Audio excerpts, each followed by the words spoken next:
بێستون تۆک بە سپۆنسەری ئیمپایر وۆرڵد، سەردار گروپ، پڕۆژەی بولیڤارد، کۆمپانیای هایسنس.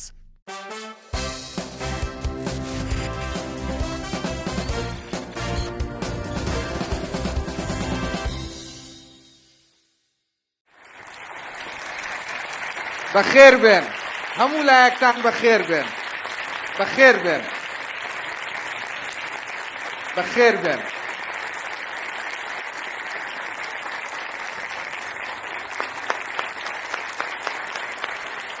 بەخێر بێن سەرسەر و سەرچاو.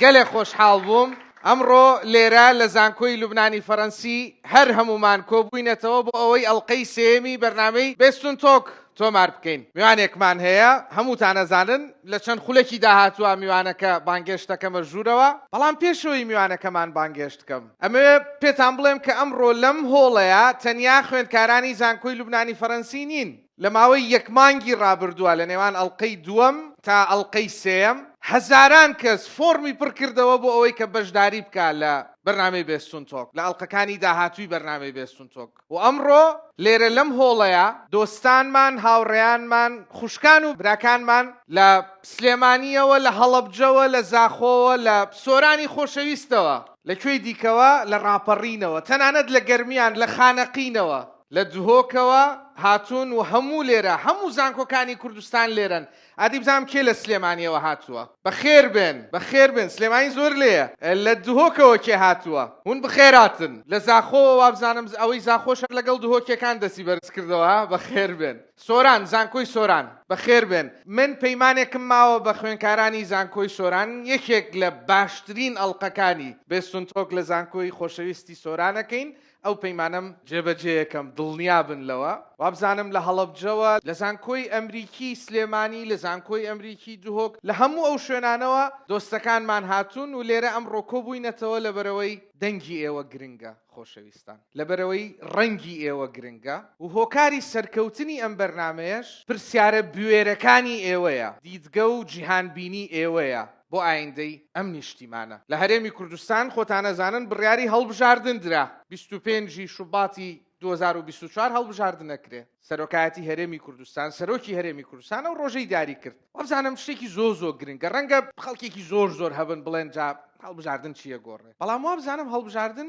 هەر کردنی باشترە لە نەکردنی. وایە وانە سیاسەکان بیریانەکەوێتەوە کە پێویستەکە بێن داوای دەنگ لە ئێوە بکەنەوە جارێکی دیکە. لە ڕاستیە بەپێی لێکۆڵینەوەیەک کە ڕاپرسیەک کە ناوەندی لێکۆڵینەوەی تۆڕی میدیایی ڕوودا و ئەنجامی داوە، لە 57 خەڵکی کوردستان تاکو ئێستا دەنگدەرەکان بڕیاریان نەیاوە دەنگ بن بکێ. دەبەرەوە لەو باوەڕیان سیاسەکان زۆر دێن لەم بینەیە داوای دەنگ لە ئێوە هاکەن. ئێوەش بەهای ئەو دەنگەی خۆتان ئەزانن و دڵنیام کە ئەو شتانەی داوایەکەن بۆ ئەوە بێ کە ئەمڕۆمان لە دوێنێمان باشتر بێ و سبەینێمان لەمڕۆمان باشتر بێ. بالمناسبە هەنێک دەموچاوی خۆشەویست دەبینم، نوها بەهادین، محەممەد فاتح، چەلەنگ، کەی دیکە ئەبینم، مەریەم قەرەداخ، زۆر سپاسانەکەم. کۆمەڵێک کەسایەتی ناسراوی گەنجان ئەمڕۆ داوەتمان کردن و ئەوانیش هاتن. ئەگەر یەکێکم نەبینیەوە پێم بڵێن بیرم بخەنەوە. هەمووتان بەخێر بێن سەرسەر و سەرچاو.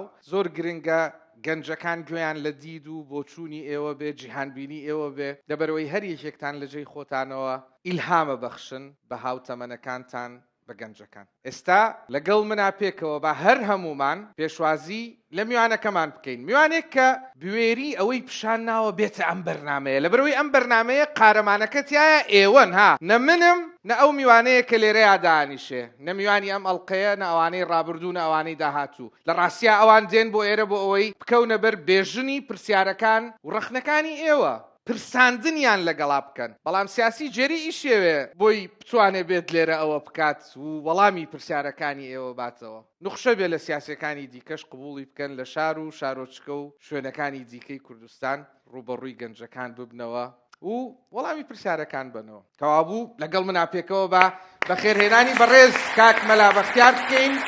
ئەندامی ئەنجومەنی باڵای سیاسی و بەرژەوەندی یەکێتی نیشتمانی. بەخێر بێت. داوای لێبردن لە کاگنەوشیروانەکەی سپیبوونێک بە برجەوە ئەبینم بێڕێزی زۆر بەرامبەر پێشمەرگە دەکرێت کارفام و نەزان ئێستا سەرکردایەتی و ڕابەرایەتی یەکێتی نیشتیمانی دەکەن. ئێوە فرۆشتان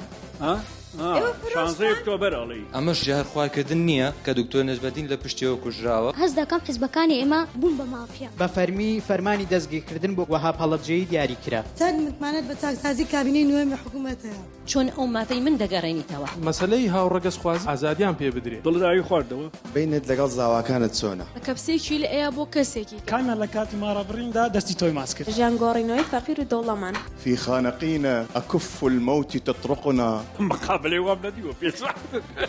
برارۆکە ناشرین دەری کرد. دوو کوڕی دەنگ خۆش هەن لێرە مینی کۆنسەرتێکمان بۆ کرد.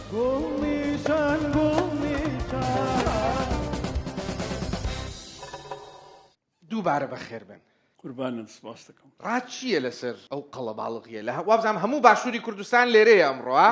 یەکەم خۆشحاڵم زۆر، دووەم خۆشحاڵترم کە ئەو دۆخەی لە کوردستان تێپەڕێ، ئەو نیگرانیانەی لە ئەندێشەی یەکە بە یەکەیانایە، ئەوەنەی لە من ڕابینن پرسیاری ئازایانم لێ بکەن. دەستەکانی خۆش بێ. وابزانام چاڵنجی کردن لە پرۆمۆی بەرنامەکە شاوتی ئەگەر پرسیاری تەمەڵانە بکەن من نایم. ئادی بزانم کێ خۆی حازر کردووە. کێ قورسترین پرسیاری پێیە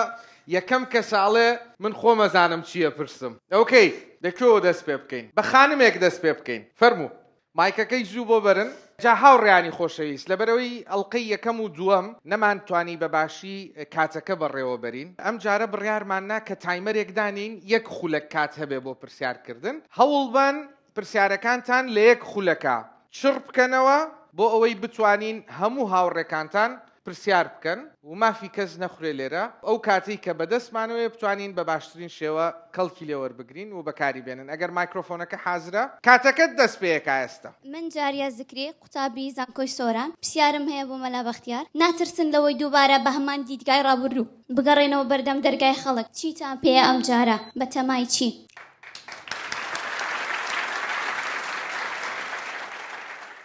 دەستپێکی پرسیارەکان جوان بوون، دەستە خۆش بێ خاتون بەڕاستی ئەترسین لە هەڵبژاردننی ئەمجارە، چونکە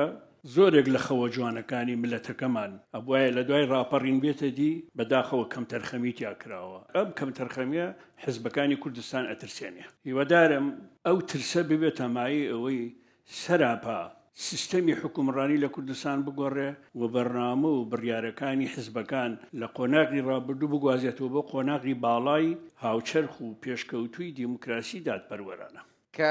ئەفەرمووی ئەترسن وەکو یەکێتی نیشتیمانی کوردستان ئەترسن یان ئەزانی ئەگەر حزبێک لە ڕەخنەکانی خەڵک نەترسێ یەکێتی بێ پارتی بێ حزبێکی تر بێ ئەو بێباکیە بۆ هەموو حزبەکان خراپە. ترسان لە ڕەخنەی خەڵک لە ناڕەزایی خەڵک قاڵبوونەوەیە لە خەبات. ترسان بە معنای شکان نییە، بە معنای ئەوەی ملەتەکە بە چاوی کراوە سێرمانەکە کەوابێ ئەبێ ڕەخنەکانی قبولکەین و دانیشی پیا بنین ئەگە هەڵەمان کردووە. پرسیاری دیکە فەرموو. بەخێر بێت. من پەیوەند سوبحی قوتابی بەشی دیبلۆماسی و پەیوەندی نێودەوڵەتەکانم لە زانکۆی لوبنانی فەڕەنسی. پرسیارەکەشم نزیک دەبێت لە اختصاسەکەی خۆم. پەیوەندیەکانی دەرەوی هەرێمی کوردستان چۆن دەبینی لە ئێستادا؟ ئایا دایم جۆمالەوە دەبێت کە پەیوەندیە نێودەوڵەتەکانمان زۆر خراپ بووە، وڵاتانی دەوروبەر و هەرێمیەکان زۆر لێمان دڵگرانن؟ ئەگە ئەومە وەشیکەیتەوە زۆر سپاس. و پرسیاری دووەمشم سیاسەت لە ڕوانگەی جەنابتەوە چییە؟ ئایا خۆرلوو پێناسیەدا بینیوە؟ سپاس. یەکەم سەبارەت بە سیاسەتی نێونەتەوەیی لە دوای داگیرکردنی کۆیتەوە پەیوەندیەکانی کوردستان و دەرەوە خۆشبەختانە تا ئێستا ئەو نیگەرانی قوڵە نییە کە ئێمە بگەڕێنەوە بۆ چوارگۆشەی ترسناک کە پشتمان بەربدرێ. ئەو نیگەرانیە بەو ئاستە نییە کە پڕۆپاگاندەی بۆ ئەکرێ. تا ئێستا کوردستان باشووری کوردستان بەشێکە لەو سیاسەتە پێویستیەی کە بۆ عێراق بۆ منتەقەکە دانراوە. دەستوریش لە عێراقا مافی فیدراڵی بۆ کوردستان سەلماندووە و دەستور کە ئەبێت بە دەستوری هەمیشەیی لە نەتۆیە گردوەکان و مەجلیسی ئەمر قبول ئەکرێ. ئەو مەترسێنێ بەڵام نیگەرانی هەیە لەلایەن دەوڵەتانەوە بەرامبەر بە کێشەکانی ئێستای کوردستان، بەرامبەر یەک نەخستنی هێزی پێشمەرگە، بەرامبەر بەوەی جارجار لێرە ڕۆژنامەنووسێکە گیرێ لەوێ ڕۆژنامەنووسێکە کوژرێ، بەوەی کە کێشەی ئابووریمان کێشەمان لەگەڵ بەغداد کێشەمان لە ناوچە کێشە لەسەرەکان دواخستنی هەڵبژاردن و درێژکردنی تەمەنی پەرلەمان ئەمانە نیگەرانی و ڕخنەیان دروست کردو لەلایەن بۆ دۆستەکانمانەوە پشتیوانەکانمانەوە. سیاست چیەگەیەنێ؟ سیاست لە تورکیا و ئێرانە نەکرد. باسی تورکیا و ئێرانت نەکرد لە پەیوەندی هەرێمایەتیەکان. تورکیا و ئێران لەو چوارچێوە نێودەوڵەتی کە باسم کرد نەیانتوانی وەکو پێش داگیرکردنیەوەی تەعامل لەگەڵ کێشەی کورد لە باشووری کوردستان بکەن. پێش ئەوە وەزیرەکانی خاریجەی هەر چوار وڵاتەکەی کوردستانیان لە ناودا دابەش کراوە، ئەوانە دائانیشتن بۆی چۆنمان لە ناو بەرن، چۆنمان بتاسێنن. بەڵام دوای داگیرکردنیەوەی دوای ئەوەی لە کوێیت درا، دوای ئەوەی کە ئیتر قەراری ئەنجومەنی ئاسایشی نێودەوڵەتی بۆ کوردرا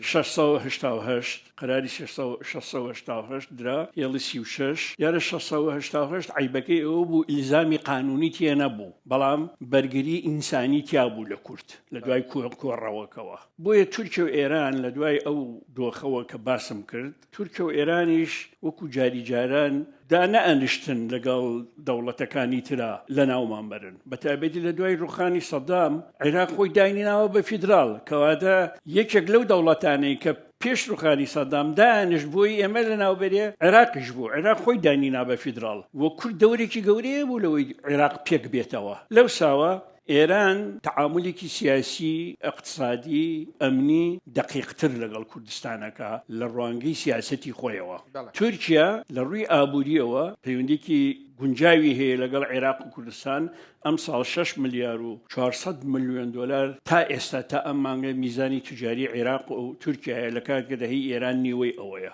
بۆیە من ئەو ترسێ گەورەم نییە تورکیا و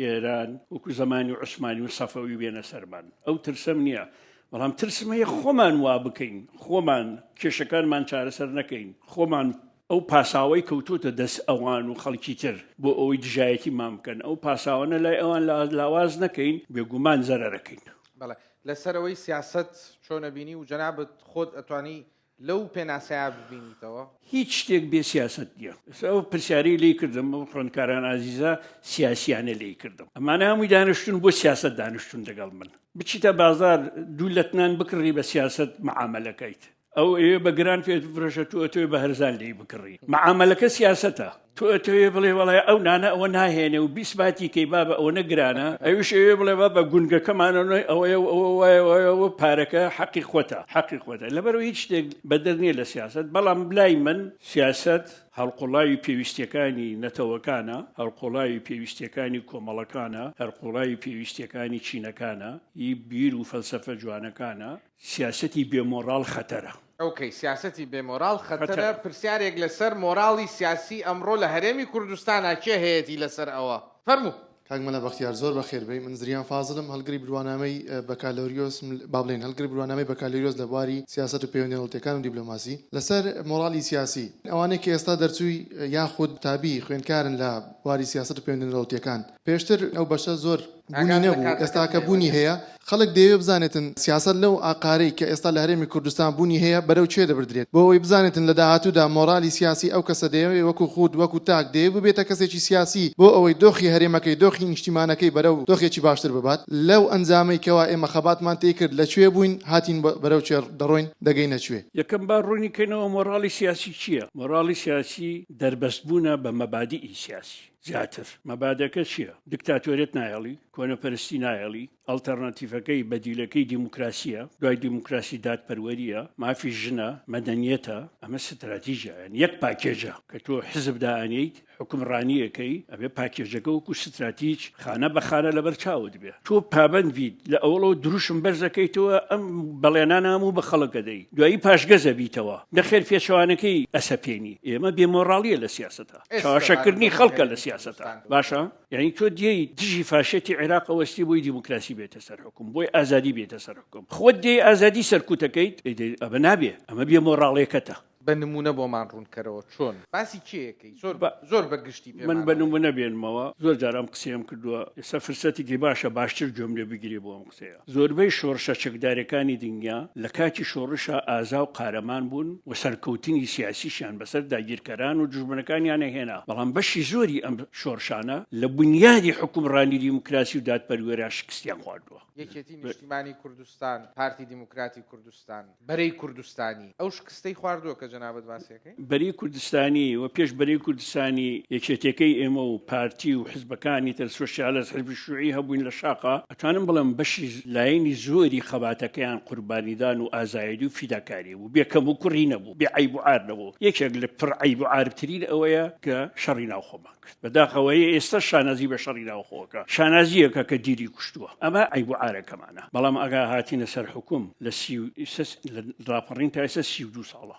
لەم 32 ساڵە ئایا توانی ومانە خەوە جوانەکانی شاخ بەڵێنە جوانەکانی شاخ هەمووی بەدی بێنین بەڕێی من نەمانتوانیوە ئەی بۆچی نەتوانیوە بەرپرسیارەتی ئەوە بۆ قبول ناکەن پێش هەموو سیاسەکانی دیکە جەنابەت چۆن نەمانتوانیوە با بزانین نمونەیەکی لە دنیاە بە 30 ساڵ 31 ساڵ جوانترین سیستەمیان لە دنیاە هێنابێتە دی دیموکراسیان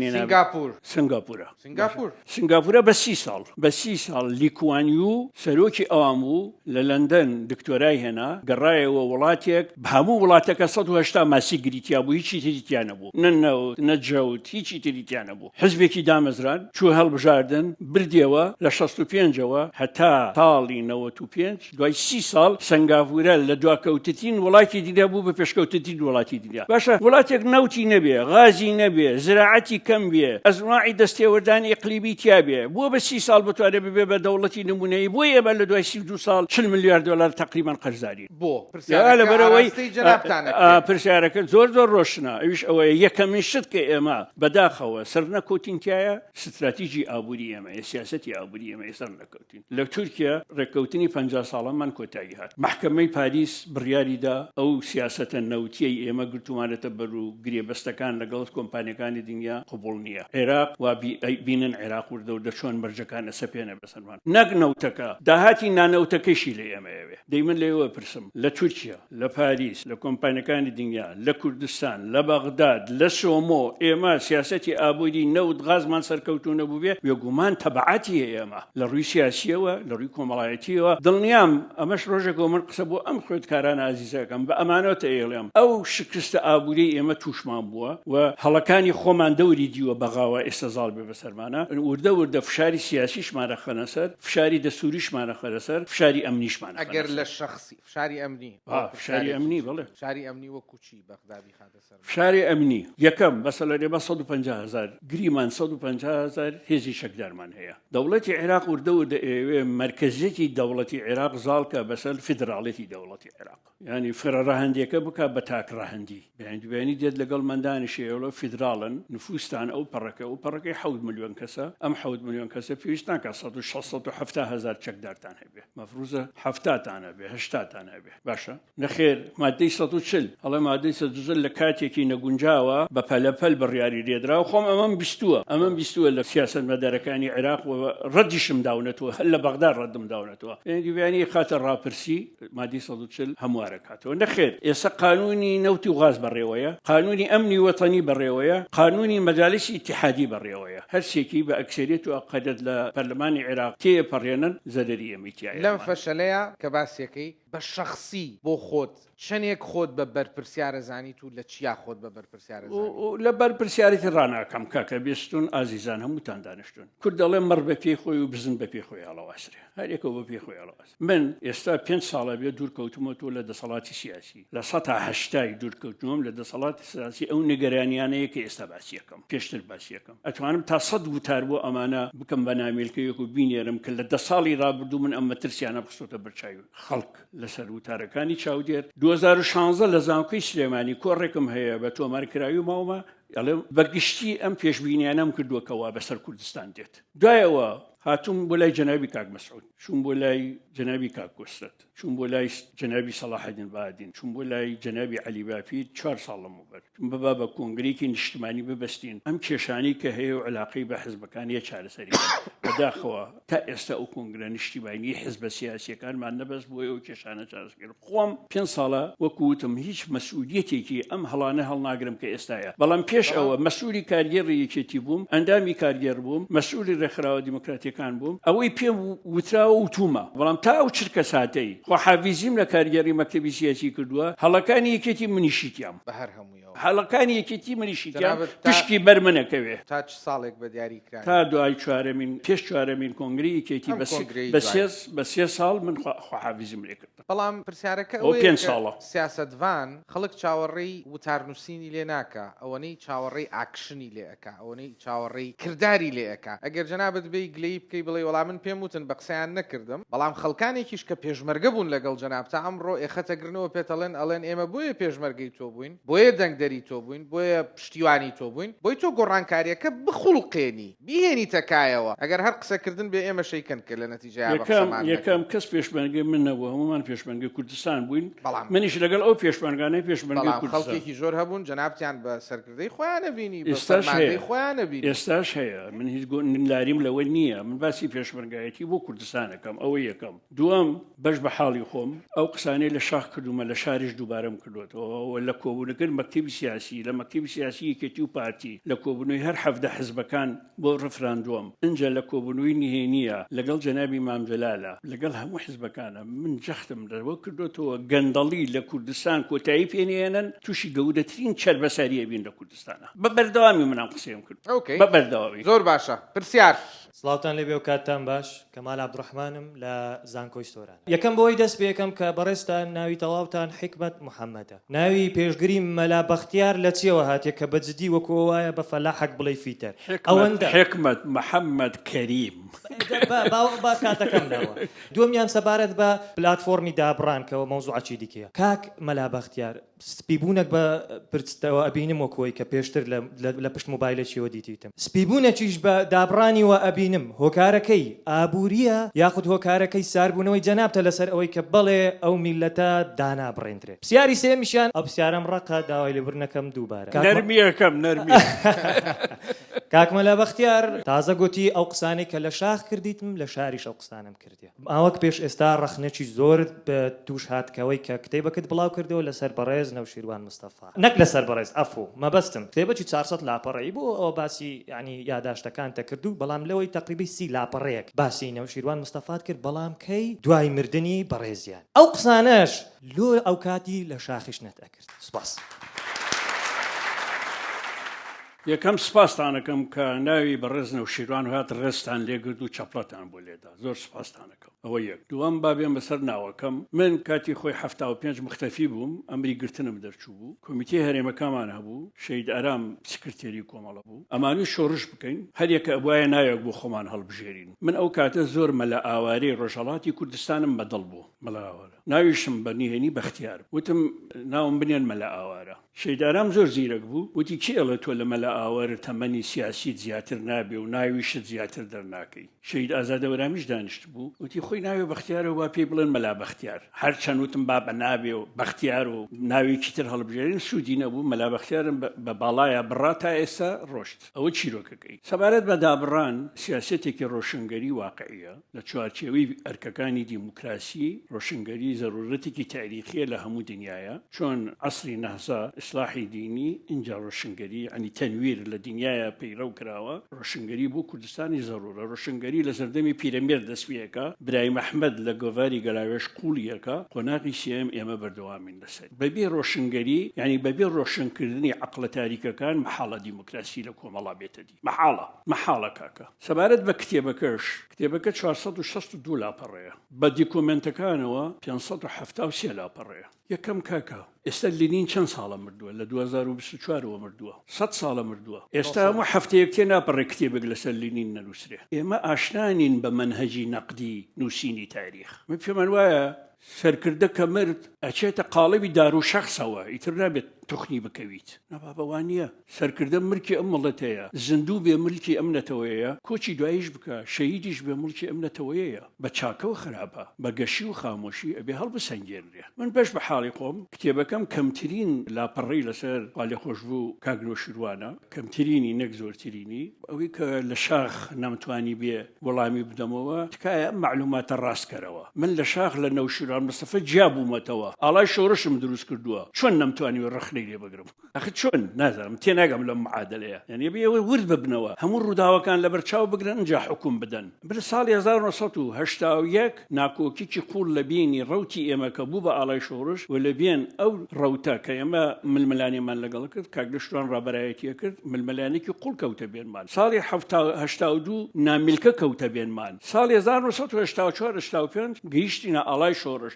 ئەمە هەموو نووسین و ڕخنەیە کە ئەمڕۆ ئاوڕێنەوە هەست ناکەن کاک نەوشیروان سەرکەوتوو بوو لە پەیامە سیاسیەکەی لە بەرنامە سیاسیەکەی لە استراتیژە سیاسیەکەی خۆیە شخصی خۆیە بەڵام جەنابتان ئەو سەرکەوتنەتان بەدەست نەهێناوەکو شخص وڵی سەرکەوتن لەگدانەوەی جیاوازە لەگرێ کاکە بیستون آخر هەڵبژادن گۆڕانیە کورسی نەهێنا بەڵام دڵنیام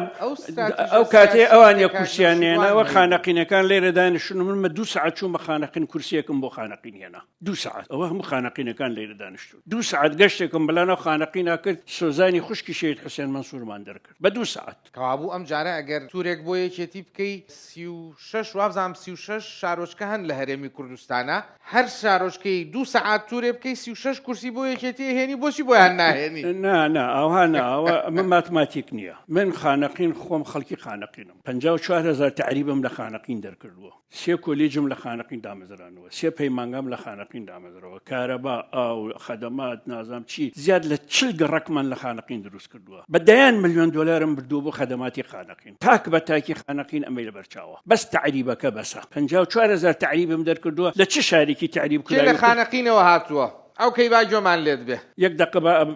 سەکەت تاوکە بڵێ لە چه شارێکی تعریب کراوی کوردستانم 54,000 تعریب لە ماوەی 5 ڕۆژدا دەرکراوە فەرمو بابزانمەوە خانەقین بەراوردکەن بە هەموو شارەکانی تر استیهانە ناکەم بە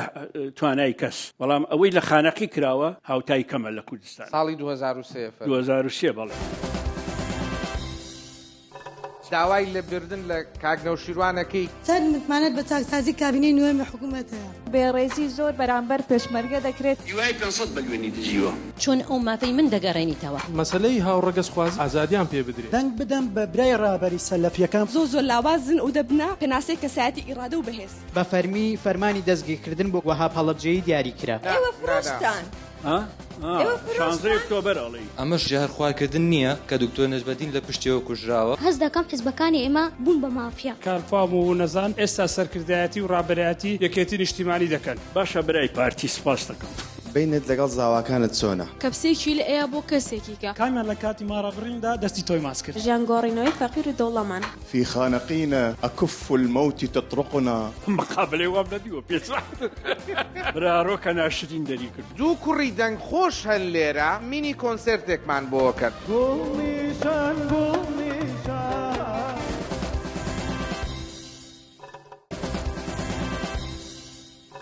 داوای لە بردن لە کاک نەوشیروانەکەی چەند متمانەت بە چاکسازی کابینەی نوێمی حکوومەتەیە بێڕێزی زۆر بەرامبەر پێشمەرگە دەکرێت دوای 500 ملیۆنی دژیوە چۆن ئەو مافەی من دەگەڕێنیتەوە مەسەلەی هاوڕەگەزخواز ئازادیان پێ بدرێت دەنگ بدەم بە برای ڕابەری سەلەفیەکان زۆر لاوازن و دەبنا پێناسەی کەسایەتی ئیرادە و بەهێز بە فەرمی فەرمانی دەستگیرکردن بۆ وەها هەڵەبجەیی دیاری کرا ئێوە فرۆشتان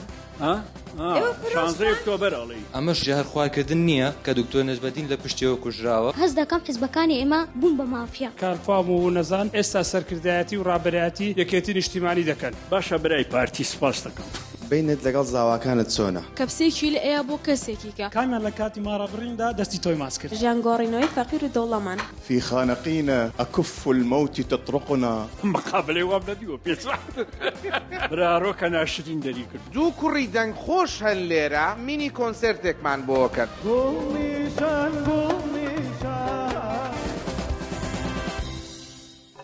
خانەقین سەرەتا سڵاوتان بێ بۆ بە خانەقینی قسە ناکەی یاڵا بە خانەقینی قسەکەین بۆنە ڕاستێکی بیش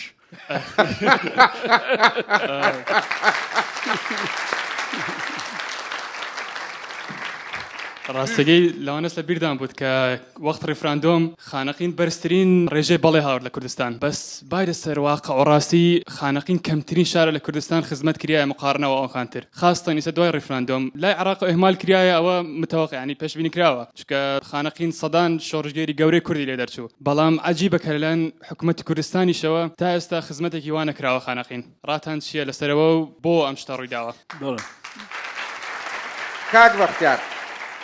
لە خزمەتەکانت ڕەنگە سوپاسگوزار بن خەڵکی خانەقین بەس کافی نییە بەلایەنەوە ڕوونە حەقیانە من باسی چیەکەم باسی خزمەتەکانێکم کە لە 2023 لە بەهاری 2023 تا کۆتایی 2023 مەسئولی ڕاستەوخۆی ئەو خزمەتانە بووم لە خانەقین من باسی ئەوەکەم ساڵی 2023 کە سەدام ڕووخاوە تا کۆتایی 2023 من مەسئولی ڕاستەوخۆی خانەقین جەلەولا سعدیە کەفری قەرەتەپە ئەو منتەقەیە بووم ئەو خزمەتانەی لەوێ کراون من و ڕەفیقەکانمان کردومانە کە ڕۆشتوین لە خانەقین بەڕێوەبەری پەروەردەمان دروست کردووە هی کوردستان لە خانەقین کارەبای خانەقینمان بەستەوە بە کوردستان جادەوبانی خانەقینمان بەستەوە بە کوردستان لە 1990 ناوە عەرەبەکانمان تعریبەکانمان کردوتەوە بە کوردی باشە اینجا لە خانەقین ئێمە کە چوونێتە خانەقین تعریبمان دەرکردو 27,000 نفوسی خانەقین مابوو بۆ ئاگاداری ئامادەبووان 27,000 ئێستا خانەقین بەس مرکزی شارەکە 170,000 سیرکە چ عشقێکەیە بۆ گەڕانەوە لە خانەقین 150,000 خانەقینی گەڕاونەتەوە بۆ خانەقین 150,000 ئەو خزمەت نەکردنەوە و خوێندکارە ئازیزە باسیەکە لە ڕاستیە حکوومەتی هەرێم یەکەم ئەم 2-3 ساڵە باس ناکەم کە تووشی قەیران بووە لەوە بەریش غەدرێکی گەورە لە خانەقی کرا هەر داهاتی فەروێزخان لە 120 داهاتی فەروێزخان بۆ خانەقین سەرفکرایە من پێم وابە ئێستا خانەقین نەبوو بە گوڵ یەکێتی نیشتیمانی بەرپرسەلەوە حکوومەت بەرپرسە بە ڕئیس وزەراکەی و جێگرەکەی لە 190 یەکێتی نیشتیمانی کوردستان بەرپرسە جەنابەت ئەو لە 190 یەکێتی چەند یەخەیتە سەرشانی خۆت بۆچی لە کۆتایی 2023 ئیتر ئەرکی خۆت لە بەرامبەر خانەقین هەست لەبەرەوەی لە کۆتایی 2023ەوە داهاتی فەروێزخان بەسرایەوە بە گەرمیان داهاتی منزەریش بەسرایەوە بە بەغداد هەرچەند هەوڵمدا بە پەروێزخانی خانەقینە ئەم لە ئەولا هیچ سوودی نەبوو هیچ سوودی نەبوو من ئەو کاتە حکوومەت کەمترین خزمەتی لە خانەقینە کرد تا جەنابی مامجلال مابوو گەڕەکەکانی خانەقین گەڕەکی تۆڵە فروش ئەرکەوازی بانمیل کاریز ئەمانەگە خزمەت کراون بەو پارەی کراون کە من لە جەنابی مامجلال وەرم گردو چون لە خانەقین سەرفمان کردووە فەرموو سەرەتا بە خێراتنی جەنابەت دەکەم تەمەند درێژبی من ناوم ڤینۆس کەریم محەممەدە هەڵگری بڕوانامەی بەکەلێوریسم لە پەیوەندی نێودەوڵەتیەکان لە زانکۆی لوبنانی فەڕەنسی لەگەڵ جەنابەت لە پانێڵێک لەم هۆڵەدا بەشدار بووم کە دوو میوانت لەگەڵ بوو وەکو قوتابی ئەو کاتە باستن لە بارودۆخی سیاسی و ئابووری عێراق و کاریگەری لەسەر هەرێمی کوردستان دەکرد لەو کاتەدا پێشنیاری من بە تایبەتی بۆ جەنابەت ئەوە بوو کە ئایا بۆچی ئێوە هەوڵ نادن کێشەکانی خۆتان پەراوێز بخەن و کەسێک وەکو گەورە و مەرجعی خۆتان هەڵبژێرن پێشنیاری من بۆ جەنابەت ئەوە بوو ئەو کاتە کە سەرۆک بارزانی هەڵبژێرن مەسعود بارزانی هەڵبژێرن وەکو مەرجع و گەورەی خۆتان تەنها وەڵامی جەنابەت بۆ من ئەو بوو کە من پیاوی حیزبیم لەو کاتە لە دوای 2 مانگ لە ڕادیۆ ڕوودا و لە بەشی عەرەبی هەمان بیرۆکە و هەمان پێشنیاری من بە زمانی جەنابی خۆتەوە بڵاوت کردەوە لەو کاتە لە میدیا و لە ڕای گشتی دەنگدانەوەکی زۆری هەبوو لێرەدا دەڵێن چۆن ئەو مافەی من دەگەڕێنیتەوە کە ئەوە پێشنیار و بیرۆکەی من بوو بە زمانی خۆت بڵاوت کردەوە ئایا بەڕێزت ئێستا پیاوی حیزبیت پرسیارێکی تریشم ئاڕاستی جەنابەت هەیە ئەوەیە بەڕێزت لە دوای گەڕانەوەت بەخێر بیتەوە کە سەلامت بووی سوپاسی بەڕێز جەنابی سەرۆکی هەرێم نێچیروان بارزانیت کردووت مەگەر بەڕێز خوا خۆشبوو مام جەلال زیندوو بێتەوە ئەوە بۆ من بکە ئایا ئەم هەڵوێستەی بەڕێز نێچیروان بارزانی چی بۆ کەسایەتی بەڕێز مەلا بەختیار زیاد کرد لە ڕووی مرۆڤایەتی و سیاسیەوە زۆر سوپاس سپاس دەکەم خانم زۆر سپاس دەکەم یەکەم بەنسبەت جەنابی کاک مەسعودەوە ئەو کاتێ ئامادە بوو خۆی هەڵبژێرێتەوە یەکێتی نیشتیمانی کوردستان ڕێککەوتنی کردە سەر هەڵبژاردنەوەی بۆ سەرۆکایەتی هەرێم من لە سەروتاری چاودێر لە کوردستان نەبووم ئەو کاتە لە هۆڵەندا بووم کە پەرلەمانی کوردستان بڕیاری درێژەدانی سەرۆکایەتی هەرێمیاندا من لە هۆڵەندا بووم جەنابی ئەرسەلانبایی سەرۆکی پەرلەمان بوو هاتمەوە هەڵاوبگریەکی زۆر لەسەرەوە بوو من وتارم ڕاستی دیفاعم لەو بڕیارە سیاسیە کرد ظروفی کوردستان ئەوە تەحملەکە ئێستا خۆی نایکا ئێستا کاک مەسعود خۆی نایکا نەگەوە بڵێ هەڵی نابژێرێتەوە ئێستا خۆی نایکا و معلومە جارێکی تر خۆی کاندید ناکاتەوە بۆ ئەو کارە چەند جارێک ئەمەمان لێ 21 جار و 2 جار وابزانام پرسیاری ڤینۆسخان قبولکردنی وەکو مەرجعیەت لەلایەنە سیاسیەکانی هەرێمی بەڵێ ئەو ئەنجا ئێمە سەر ئەوەش بۆکو مەرجعیەت قبول بەداخەوە ئێمە حزبە کوردستانیەکان چەندین کۆبوونەوەمان بۆ کۆنگرین کوردستانی بەست تایە بتوانین پرۆژەیەک بەرنامەیەک بۆ کوردستان نەتەوەی کووردا بنێن بەداخێکی زۆرەوە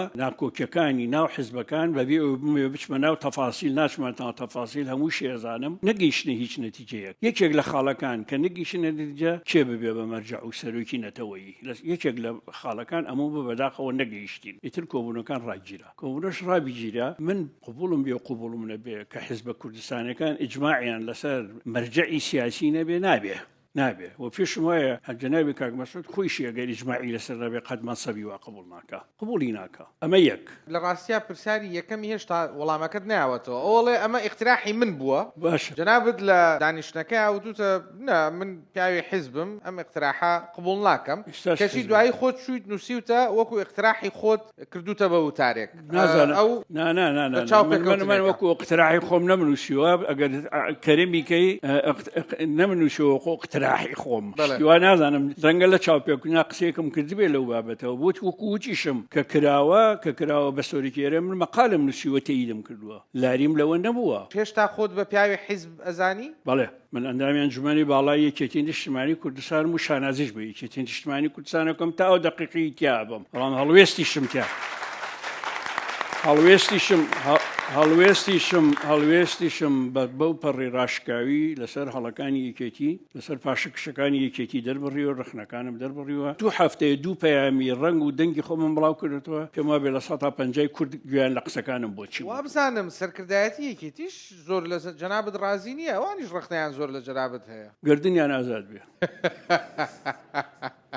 بڵێ گەڕانەوەتان دوای سەبارەت بە کاگنێ چیروان پێما بە قسەیەکم کرد هەموو کوور دەزانێت چی وتووە من کاگنێ چیروانم لە وەفایە بۆ خزمەتکردنی من لە کاتی لێ قەومانما گەیاندە ئاستی مامجەلال لای من مامجەلال پیاوێکی گەورەیە زۆر گەورەیە ئەنی ئێستا دانیشم باسی وەفای مامجەلال بکەم هەتا دوو بەیانی ئەو وەختە باسیکەم تەواو نابێ بەڵام من لە مەحنەتێکە دەردەدار کرابووم وەکو پزیشکەکەم لە ئەڵمانیا پێیوتم وتی ئەو پەڕەکەی دە ڕۆژتر ناکیتایە کۆتایی دەهات لەو کاتە کاگنێ چیروان وەکو سەرۆکی هەرێم ئەهمیەتی منی زانی دۆخەکەمی لێکدایەوە یارە یەکەمیشت لە ئوردن زوو فریام کەوت جەنابی شای ئوردنی هێنایە سەرخەت بووم باشە شای ئوردن خاوەنشکۆی ئوردنی هێنایە سەرخەت بووم لەوێ فریام کەوتن لە ئوردن سی دەرزیان بۆ نووسیم هەتا ئەگەمە ئەڵمانیا سەیتەرەیەک دانن لە بینی ژارەکە نەگاتە مێشکم جەڵتە لێم با سی دەرزی فعلەن ئەو سی دەرزیە تا من گەیشتمە ئەڵمانیا بە یەکێک لە خەستەخانە هەرە گەورەکان بەناوی ڤیڤانس لەوێ 16 ڕۆژ من عملیات کراوم 16 ڕۆژ هەموو ڕۆژێش 6 ساعت عملیات کراوم مازانی کوڕم لەگەڵم بۆ ئەوەتەی سەلێرە دانیشتووە باشە من پیاوێکی وەکو کاگنێ چیروان لە ڕۆژێکی وا بە پیرمەوە دێ بێگومان لای من ولوتکەی وەفا بوو بۆ شخصی خۆم دوای گەڕانەوە کاک مەلا بەختیار زۆر سەد کرد لەو ماوەیە وتت کۆمەڵێک بەڵگەم لە بەردەسایە کە کەسانێک لە پشت ژێر خواردکردنی منەوە باسی کەسانم نەکرد باتخوا پرسیارەکەم بکەم وتت بەڵگەم لە بەردەسایە قابلە بەڵگەت لەسەر چی لە بەردەسا بێ کە مەسەلەی ژەهر خواردن کردن بێ کێیە کە ژەهر خواردووی کردووی و فەرمووت ئەی خەمە بەردەم سەرکردایەتی حیزبەکەم چاوەڕێی ئەوەکەم ئەوان لە چوارچێوەی پرۆسیجەرە حیزبیەکانە هەنگاوی خۆیان بنن ئەگەر نەیان کرد ئەو کاتە من خۆم هەڵوێستمە بێ وابزانم ماوەیەکی زۆر تێپەڕیوە بەسەر ئەوەیە هەڵوێستی جەنابمان نەبینی ئەوەی وتم هەموم کرد بەڵگەکانم خستە بەردەمی مەکتەبی سیاسی یەکێتی بە زمانی ئینگلیزی بە زمانی کوردی بە زمانی ئەڵمانی هەر سێ بەڵگەکەم خستۆتە بەردەستیان هەر سێ بەڵگەکەشم گەیاندوتە سەفارەتەکان و قۆنسڵەکانی کە لێرە هەیە باشە بەڵام من بڵێم فلان و فلان ئەم کاریان بەرامبەر بە من کردووە تا ئێستا بەدوای فلان و فلانە گەڕم نایدۆزمەوە بەڵام ئەزانم لە چ جێتێکەوە کراوە و هیچ گومانم لەوە نییە وەجیەتەکەشم بەڕێز باڤڵ تاڵەبانی وتووە ناتوانی بۆ ڕایگەشتیشی باس بکەی چونکە ئەوە ساڵە بێت ئەوە باست کردووە لە مەکتەبی سیاسی و یەکێتی ئەو ئەرکەی کە لەسەر شانی بوو بەرامبەر بە جەنابەت جێبەجێ کرد بۆ تحقیقنا جنایەکێتی لە جەنابی کاک بەرهەم سەفیری عێراقی ڕاستپارد دوو ڕۆژ جارێ هات بۆ لام خەستەخانەیان بۆ گردن بۆ دۆزینەوەی تاوانبارەکە وەکو ئایا بە خزمەت کراوم یانە بەڵێ تیاریان بۆ ناردم بۆ تورکیە بە تیارەیە ناوێنێتەوە خزمەت کراوم مەسرفی ئاجەکەمیان هەڵگردو یەکێتی بەڵام بۆ دەستشانکردنی تاوانبارەکە من پێما بە یەکێتی کەم تەرخەمە ئەی جەنابەت تاکەی چاوەڕێیەکەی ئەسانی من خۆم لەو کەسانە نیم حەز بکەم مشکلە زۆر قوڵ بکەمەوە مادام شخصێکە شتی شخصی خۆمە ئەتوانم ئێستا بۆتان ڕیسکەم تا 20 کەس لە شاخە هاتوون بۆ کوشتنم عەفوم کردوون بەڵام ئەو کاتی کە لە نەخۆشخانە گەڕابوویتەوە بەم زمانە قسەت نەئەکرد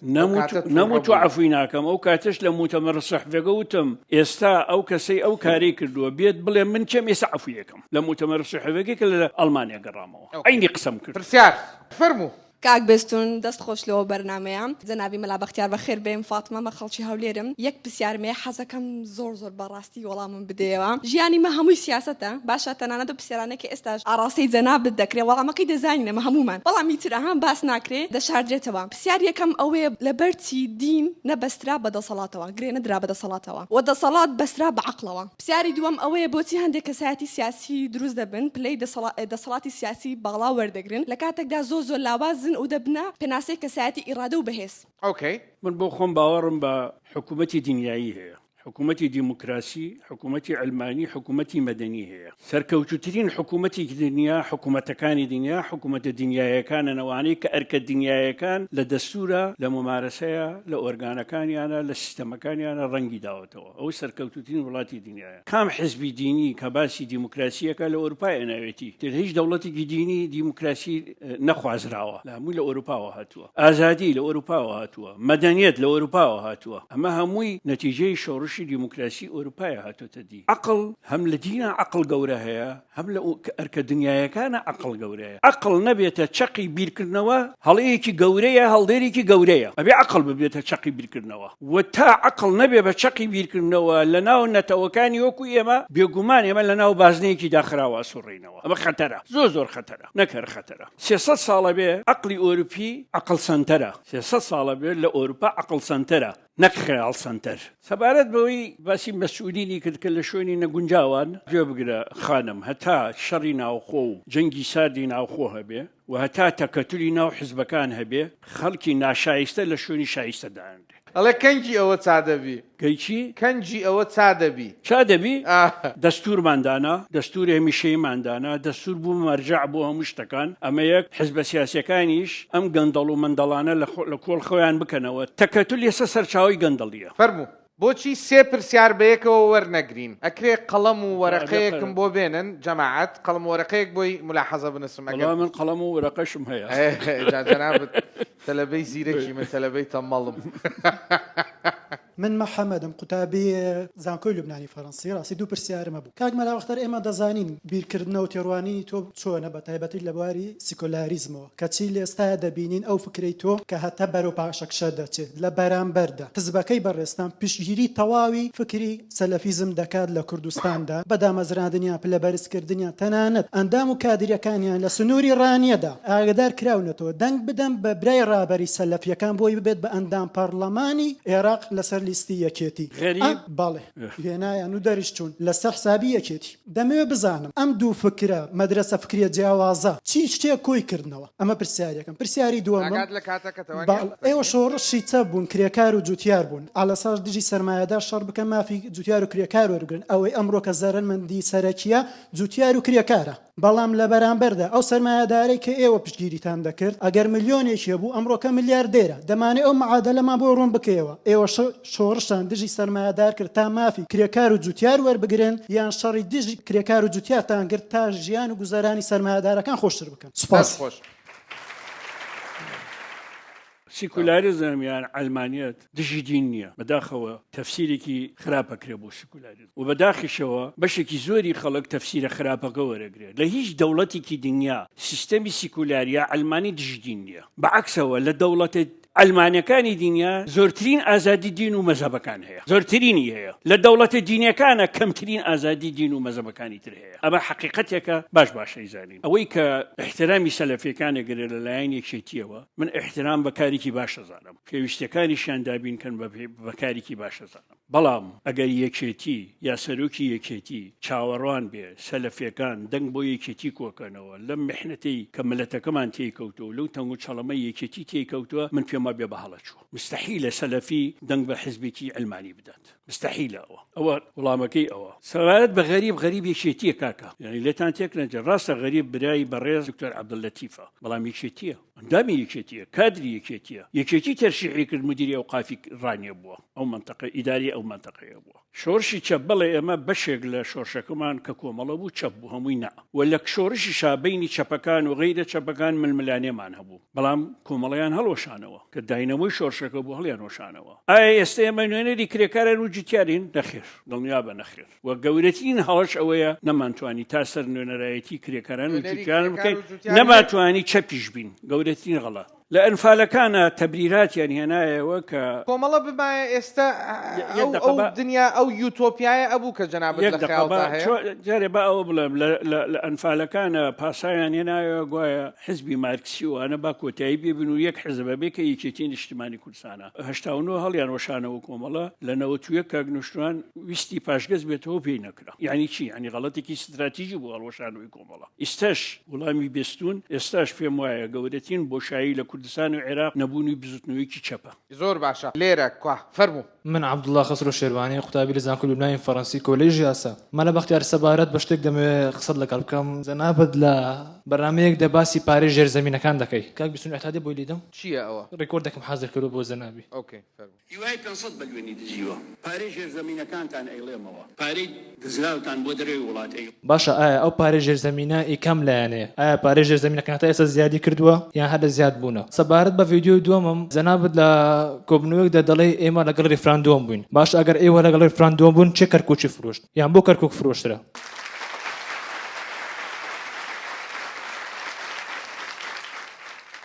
زۆربەی سەرکردە سیاسی و سەربازەکان یەکێتی وتیان هێزەکە نابەرامبەرە ئەگەر هێزەکە نابەرامبەرە سوپایەکەی سەرۆک بارزانانی لە پردەی و سەحیلات چۆن شەڕی کردو و شکستی پێهێنان زۆر سپاس دەست خۆش فەرموو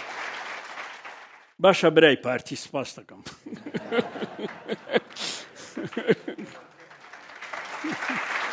من شەپڵە بۆ ئەمەیان لێ ئەیەم شەپڵە لێ ئەیەم کە ئێمە لە کوردستان بتوانین هەموو دەنگ و ڕەنگە جیاوازەکان لە ژوورێکی گەرمی ئاوایە بتوانین کۆ ببینەوە بەڵام بەبێ ئەوەی لە یەک تووڕە ببین بەبێ ئەوەی حەزەتی دڵی گەرمیش بکەین پرسیاری گەرم بکەین بەڵام ڕێزیش لە یەک بگرین و وابزانم تەنیا چارەسەریش بۆ کوردستان دووبارە بنیادنانەوەی ئەو گفتوگۆیە پارەی ژێرزەمین بەڵاون ئەوە دەنگی منە پەشیمانیش نابمەوەلی شتی تریشم وتووە ژێرزەمینەکان پارەی تیاماوە وتم لە نەوتەوە تا جەوتە دزن ئەوەشم وتووە من 4-5 ساڵە دوورم لە لوتکەی دەسەڵاتی سیاسی من ئەوەم بزانم گەندەڵەکان چڕووکن لەبەرەوە ناوێرن پارەکانیان بخەنە بانک ڕەنگە ئێستاش بەشێکی زۆریان لە ژێرزەمینە پارەکان بشارنەوە پروپوشترین ئینسانی سیاسی گەندەڵەکانی کوردستانن تو ڕشنی و زۆر بە ئارامی قسە دەکەم پروپوشترین ئینسانە سیاسیەکان سەرکردە سیاسیەکان گەندەڵەکانی کوردستانن بەداخەوە یەکێتی پێش پارتیش دوای یەکێتی تا ئێستا دەگەندەڵیان بە ئاشکرا دادگایی نەکرد بەداخەوە دادگا بکرانایە 10 ساڵ لەمەوبەر 15 ساڵ لەمەوبەر ئێستا ژماری گەندەڵەکان نەئەگەیشتە بێشمارە ئێستا ئەوە یەک بەس ڕفراندۆم حەقی خۆمانە مافیکی دیموکراسیمان و نابێت لە مەبدە پاشگەز بینەوە بەڵام حەزەکەم بزانی نامەوێ بچمە ناو تەفاسیلیش من ئەو کاتە مەسئولی کارگێڕی یەکێتی و سەرۆکی وەفدی یەکێتی بووم لە گفتوگۆکانی ڕفراندۆمە 17 حزب شایەتە چی موتووە لە کۆمونەکانە هەفتەی ئەخیری پێش دەستپێکردنی ڕفراندۆم ئێمە داوامان کرد بە بڕیارە ڕفراندۆما بچینەوە داوامان کرد لەکوێ داوامان کرد ئەمە قسەکەیە بزانە خەڵکە سیاسەتی کرد و مەسئولانە بیری کردەوە نایە خەڵک هان بدا بۆ کێشەنانەوە لە ناو کۆبوونە داخراوەکانە داوامان ئاتی نەدەرەوە بەرگریمان لە ڕفراندۆمە کرد جەنابی کاک مەسعود کاتە سلەیمانی من و هێرەخان و بەشێک کاک کۆستەد و بەشێک لە مەکتەبی سیاسی من دانیشتین لەگەڵی لەو کاتێک کاتە سلەیمانی و دانیشتین لەگەڵ ئێمە لە کۆبوونەکە وتمان بە ڕفراندۆمە بچینەوە بەڵام کاتی نەدەرەوە ریزی کوردایەتی و ئیرادەی ڕفراندۆممان زەعیف نەئەکرد سەبارەت بە 16 ئۆکتۆبەر ئەگەر تۆ شتەکانی منت خوێند بێتەوە مادام ئەوە بە وریایی و پرسیارەکەی ئەبێ بزانی کە من 3 ڕۆژ دوای 16 ئۆکتۆبەر وتم ئەمە کەتنێکی ستراتیژی بوو لە کوردستانە درراوە باشە کاکوسرت وتی ئەمە لاپەڕێکی ڕەش بوو لە تاریخە بە کورتیەکەی مەکتەبی سیاسی یەکێتی مەسئولین لە ڕفراندۆم لە 16 ئۆکتۆبەر کێ مەسئولە ئەوانەی کردیان مەسئولە حەز ناکەم لایو کەس بێنم هەمووتان نەزانن چێیە ئەوانەی کردیان هەتایە مەسئولێتی 16 ئۆکتۆبەر هەڵەگرن پێش ئەوەش کەتنی گەورە کراوە لە تاریخی ئێمە هەر 16 ئۆکتۆبر نیە معلومە چێیە کاکە معلومە ئەڵێ سزا نادرێن ئەو کەسانەی کە بەرپرسن لە نەک سزا نادران بەڵکو لە چوارەمین کۆنگە ئینقلابیشیان کرد و یەکێتیشیان کۆنتڕۆڵ کرد باشە دڵت ئاوی خواردەوە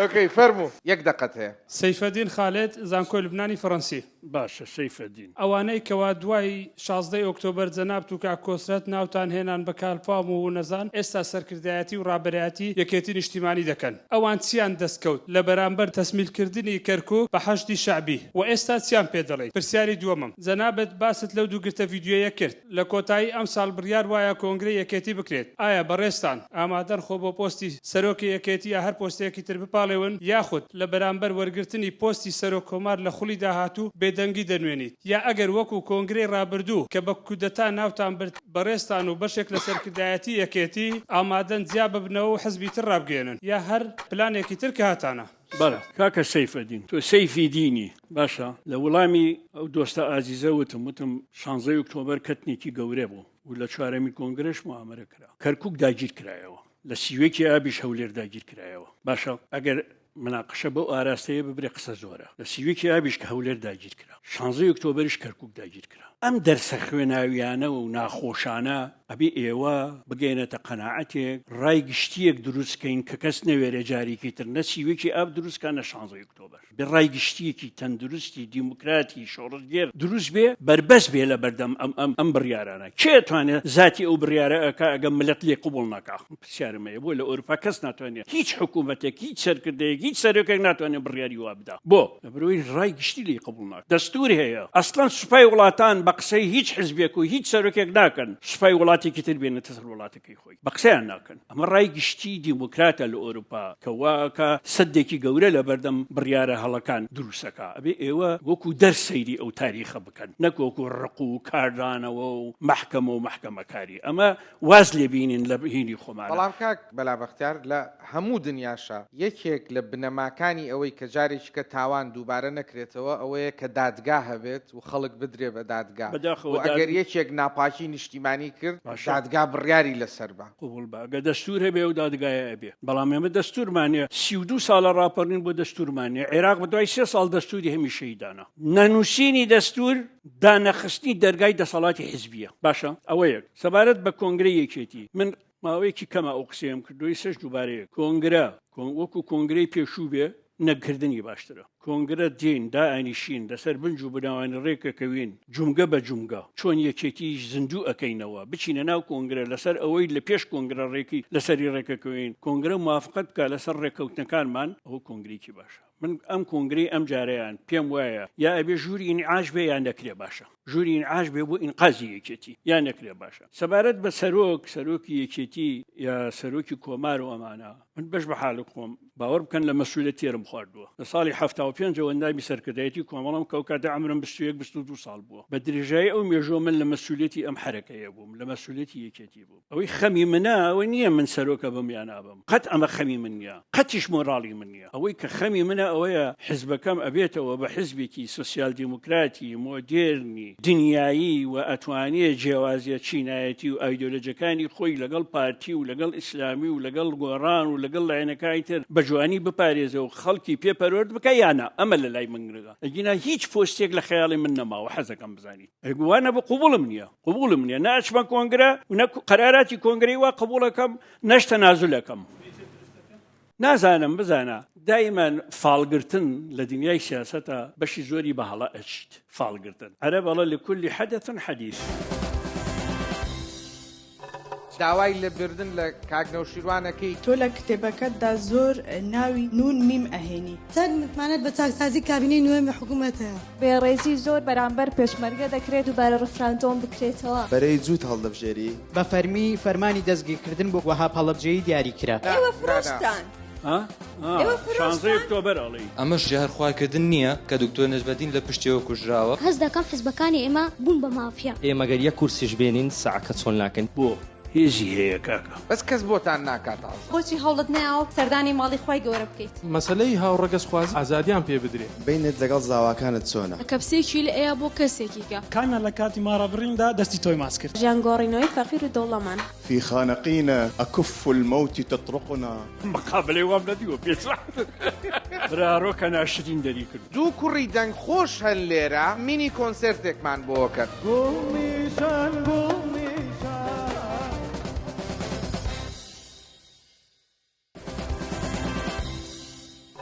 داوای لە بردن لە کاگنەوشیروانەکەی تۆ لە کتێبەکەتدا زۆر ناوی نون میم ئەهێنی چەند متمانەت بە چاکسازی کابینەی نوێمی حکوومەتە بێڕێزی زۆر بەرامبەر پێشمەرگە دەکرێت و بارە ڕفراندۆم بکرێتەوە بەرەی جووت هەڵدەبژێری بە فەرمی فەرمانی دەستگیرکردن بۆ وەها پەڵەبجەیی دیاری کرا ئێوە فرۆشتان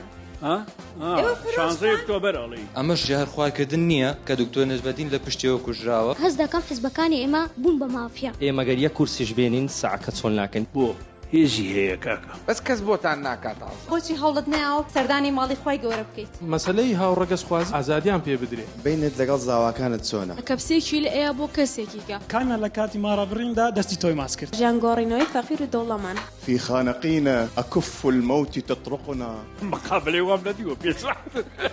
برارۆکە ناشرین دەری کرد دوو کوڕی دەنگ خۆش هەن لێرە مینی کۆنسرتێکمان بۆ کرد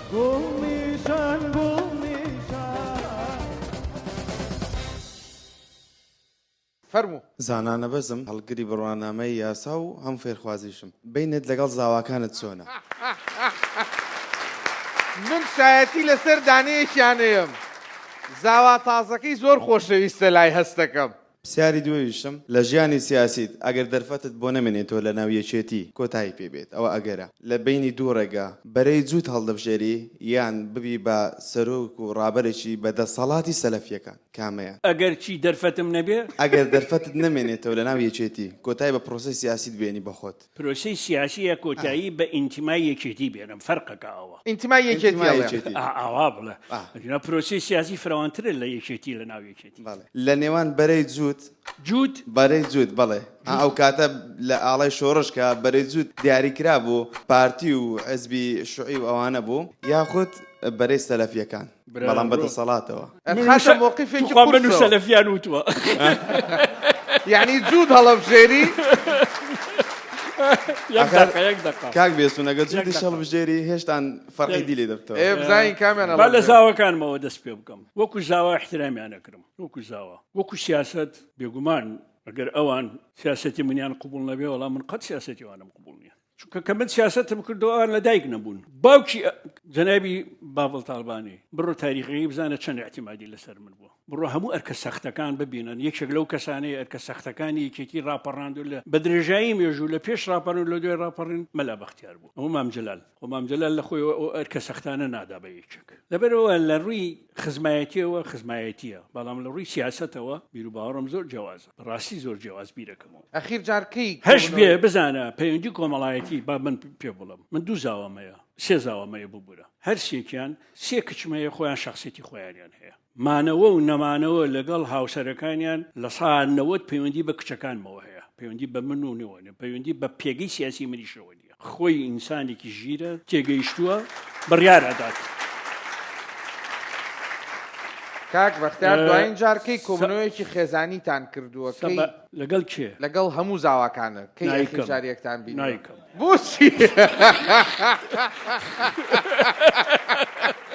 نایکەم چونکە ناکۆکی هەیە بیر بۆ چوونی جیازەیە احترامی خزمایەتێکە بمێنێ و کەمتر هەوڵەدەم کێشەی سیاسی بخەمە ناو کێشەی خزمایەتی ڕێگەی نادەم سەبارەت بە جووت سەلەفیەت وەکو عەقیدە بەقەدەر ئەوەی هەن احترامیانەگرم بەڵام هیچ عەقیدەکەشیانم قبول نییە احترامیانەگرم ئازاد بن نەک احترامیانەگرم منتەڵەقەکەیان یا فەلسەفەکەیانم قبولم نییە بەڵام ئازادن ئەگەر ئیجازە بی کاک بێستون بە ئەمە بڵم جارێکیان گوێم لە دکتۆر عەبدولەتیفی بەڕێز بوو وتی چوومەتە لای مەلا بەختیار پێم و تۆ بۆ نایە ببی بە سەلەفی وتی ئەویش پێی وتم ئەی تۆ بۆ نابی بە عیلمانی بڕوا بکەن ئەسڵ و ئەساسی لێم قسەیە باشە پێم خۆش نییە پیاوێکی گەورە سەرگوزەشتەکان وەکو خۆی نەگەڕێتەوە ئەو هاو بۆ لای من بۆ شتێک وتی هاتووم من مەسئولی کارگەر بووم وتی بۆچی ئیزگەکەی ئێمە داخستووە وتم بۆ ئێوە ئیزگەتان هەیە نەمزانی بوو وەڵڵا وتم بۆ ئێوە ئیزگەتان هەیە وتی وتم چێ دایخستە وتی وەزارەتی ڕۆژشمێری لە بەرچاوی خۆی تەلەفۆنم بۆ کاک خالد کرد خالد دۆسکی وەزیر بوو کاک خالد وتم تۆی ئیزگەی برادرانی دکتۆر عەبدولەتیف و سەلەفیەکانە داخستە وتی وتم بۆ وتی وەڵایی هینەکەیان لە هەوایە تێکەڵ بە ئیزگە ڕەسمیەکانە بێهی ئەوان ناڕەسمیە وتمانەوێ فراکسیۆنەکەی بگۆڕن نازام چی بگۆڕن ئەوە بگۆڕن وتم کاکە با لەوەشە هەر مشکلە بنێنەوە ئازادی کە یەکسەر ئازادی کرد ئەها بۆ سەرگوزەشتەکان من لە بێنە جوود و ئاڵای شۆڕشش وە کاتی خۆشی کاکە من قبولم نەکرد ئاڵای شۆڕ بچێتە جووت بۆ ئاگداریت ئێستا ئەم پرسیارەکەی شتێکی دیکە ئیستش ئەوە ناکەم ئێستا پرسیاری ئەوە لێکە ئەڵێ ئەگەر لە ناو یەکێتیان نەمای لەبەر هەرچ سەبەبێک و ناچار بووی یا ببی بە سەلەفی یا بچیتە جوودەوە ئەچمە جوود نە ئەم مەسەلەفی ئەوەی خۆم و هاوڕێکانم بیری لێ ئەەکەینەوە لە ناو یەکێتی پێشە شتێک هەر ئەوە ئەەکەین ئەگەر خوا نەخواستە شتێکی تر هاتە پێشەوە بێگومانەوە لە کۆنفرانسێکە دانیشن بڕیاری لێدەین من خۆم و شخصی بڕیار نادەم ئەگەریەوە کراوەیە هیچ ئەگەرێک لە سیاسەتدا ڕەت ناکرێتەوە ئەقینا بەڵام ناڵێم کراوەیە بەڵام ئەگەر ڕەت ناکرێتەوە لە سیاست بەڵام آخر ئێستا بیری لێەکەیتەوە جەنابەت لە تەفکیر تا هەیە ئێستا بەڵێ لە پلانیشتان نییە لە پلانیشمان نیە هەر باوەڕشم بەجیابوونەوە نییە و ئەگەداری بەڵام سوورم لەسەر هەڵوێستەکانی خۆم بەڵێ زۆر باشە بزانم کێ هەیە لە پشتەوە فەرموو نالینم لە زانکۆی لوبنانی فەڕەنسی هەمومان دەزانین ئەو ماوەیە ئەو چەند ساڵی کۆتایی جەنابتان زۆر کۆک نین لەگەڵ بڕیار و کارەکانی یەکێتی نیشتمانی کوردستان بەڵام هێشتا نە بە تەواتی جیابوویتەوە نە بە بەردەوامیەکەشت بە شێوەیەکە کە جێگا بگرێتن بەنیازی چیت کۆنگرە لە گۆڕەیە بەنیازی چی بکەیت یانی هەربەجددی ڕۆڵت چی دەبێت هەروە بەردەوام دەبی بە بێدەنگی لەلایەک و هەرەڵی ناڕازیم و هیچیش ناکەیت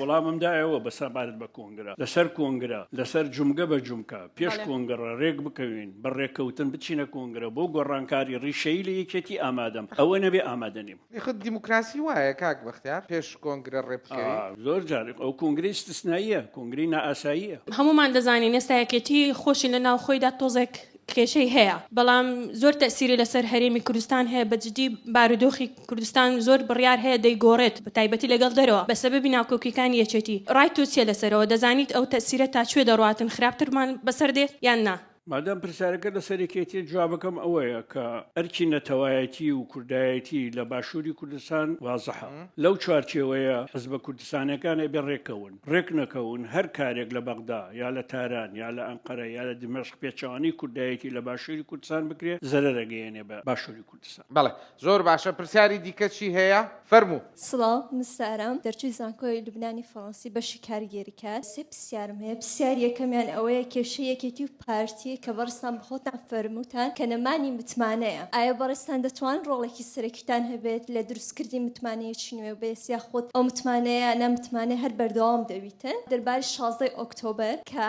کەرکووک داگیرکرا بە خۆماندا باش دەزانی کە یەکێتی ڕۆڵێکی سەرەکی هەبوو لەم ناوچەیە ئایا ئەگەر دووبارە ڕفراندۆم بکرێتەوە یەکێتی بە بەڵێ دەنگ دەدا وە کۆتا پرسیاریشم کە بەڕێستان فەرمووتان مام جەلال کەسێکی زۆر ئازیزە لەکنم ئایا کۆتا جارکەی بوو سەردانی گۆڕی مام جەلالتان کرد زۆر سپاس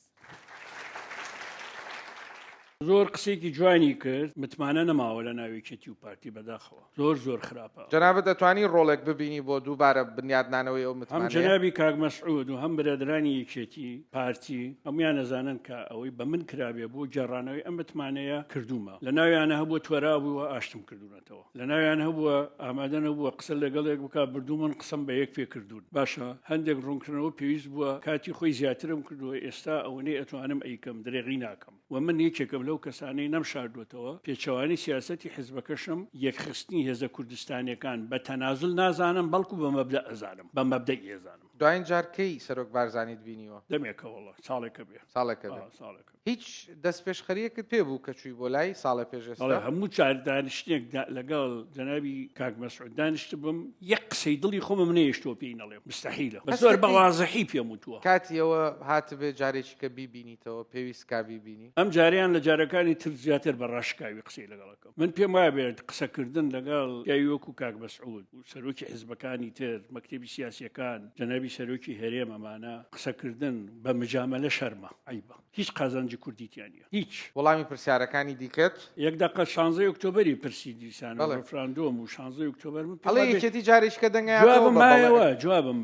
پرسیارەکەی شتێکی کێ ئەڵێ یەکێتی ئەگەر جارێککە ڕفراندۆم بکرێتەوە یەکێتی بەشداری لە ڕفراندۆمەکە دەڵێ بەڵێ لەو زەمین و زمانەیە کە جاری پێشوو ئێستا لەم زمانی زمانەی کە هەیە بەس لە ڕفراندۆم بکرێ باوەڕ ناکەم یەکێتی بەشداریتیا بکە بەڵام ئەگەر هەلومە هەلومەرج بڕەخسیە ئەو فشاری هەبوو بۆ نەکردنی ڕەفراندۆم مەڵی یەکێتی بەشداری تیاکە پرسیاری ئەوەی کردوین جارکەی سەردانی مەزاری سەرۆک مام جەلالی ڕەحمەتیت کردووە لە یادی یەکێتیە 2 ساڵەمە بەرچوومە سەر قەبرەکەی 2 ساڵە نەچووی بەڵێ 2 ساڵەمە هەڵوێستی سیاسیە یان هیچ حەزت لە سەردانی من مامجلال بە مەزار نییە مامجلال بە یەکێک لە گەورەترین ڕابەرەکانی سەدەی نوێی کورد دەزانم لە تۆ بادەست پێ بکەین فەرموو دلۆڤان ساڵایی قوتابی بەشی دیپلۆماسی و پەیوەندی نێودەوڵەتیەکان یەکەم یەکێتی نیشتیمانی خۆی بە حزبێکی سۆسیال دیموکرات ئەزانێت دەیکەواتە هەڵبژاردن ڕۆحی دیموکراسیەتە بۆچی داوا لە پارتی دەکات کە لەگەڵ ئەنجامەکانی هەڵبژاردن مامەڵەی لەگەڵدانەکات پرسیاری دووەمیشم ئایا 14 ڕۆژ دەستگیرکردنەکەی جەنابێت کە دەستگیر کراویت لەلایەن مامجەلال و لە سەردەمی شاخ کە 14 ڕۆژ 4 ساڵ بە ئێمە 14 ڕۆژ ئۆکەی باوەڕ بە منەکەی یا ئۆکەی وابزانم لێدانی شت بەدەستی خوارد و بە گۆچانەکەی ئەو لێدانە و گۆچانەکەی چوانەیەکی فێری مەلابەختیار کرد چۆن ئەو لێدانەکە و گۆچانەکەی دەستی مامجەلال چوانەیەکی فێری مەلابەختیار کرد پرسیاری سێمیشم ئایا هەڵوێستی مەلابەختیار چی بوو دوای ئەوەی بە فەرمانی دەستگیرکردن بۆ کەسێکی دیاری ناویەکێتی وەها هەڵەبجەیی دیاری کرا لەلایەن ئەنجومەنی وەزیرانی ناخۆی عەرەب و ئایا ئەو کەسە شایستەی ئەوە بوو کە فەرمانێکی لەو شێوەی بۆ دەربچێت لەلایەن وڵاتانی عەرەبی و ئەگەر کاک وێستون ئیزنیشم پێ بدەی من چاڵنجی 2 کەسەکەم لێرە بەڕێز سەرۆک کۆماری عێراق و هەروەها بەڕێز بافڵ تاڵەبانی بفەرمون بۆ بەرنامەی بێستون تۆ کە من بە دادگای گەنجان ناویە بم بێن وەڵامی پرسیارەکان بدەنەوە دەست خۆش بەڵێ یەکێتی بە پەیرۆ پرۆگرام سۆسیال دیموکراتە بەڵام بەکردەوە بەداخەوە ئەو ڕنگدانەوەی نابینم گۆچانی مامجەلال خاو بوو لە ڕۆشتن لە شاخ بۆ ئاگداری جەنابەت دلۆڤان 1970 لە دێی ماسیڕۆ ئاخر گوندی هەکاری باکووری کوردستان یەکەمین سەرکردەی یەکێتی لە ناو وڵات من پێشوازیم لە مامجەلال کردو کە گەڕاوەتەوە 1970 مامجەلال بەبێ دۆشکە بەبێ هێزی چەکداری گەورە بەبێ حیمایە ئاسمانی خۆی و گۆچانەکەی گەڕایەوە بۆ ڕابەرایەتیکردنی بزوتنەوەی کورد ئەو گۆچانە لەو کاتەوە بەدەست مامجەلالە باشە دلۆڤان من کە باوەڕم بە یەکێتی نەبێت لە مامجەلال و کاکنەشوان جیا بوومەوە هیچ کەسێک نەیتوانیوە لە شۆڕشە گۆچان بەرامبەر بە من بەرزکاتەوە چونکە پێشمەرگە بووم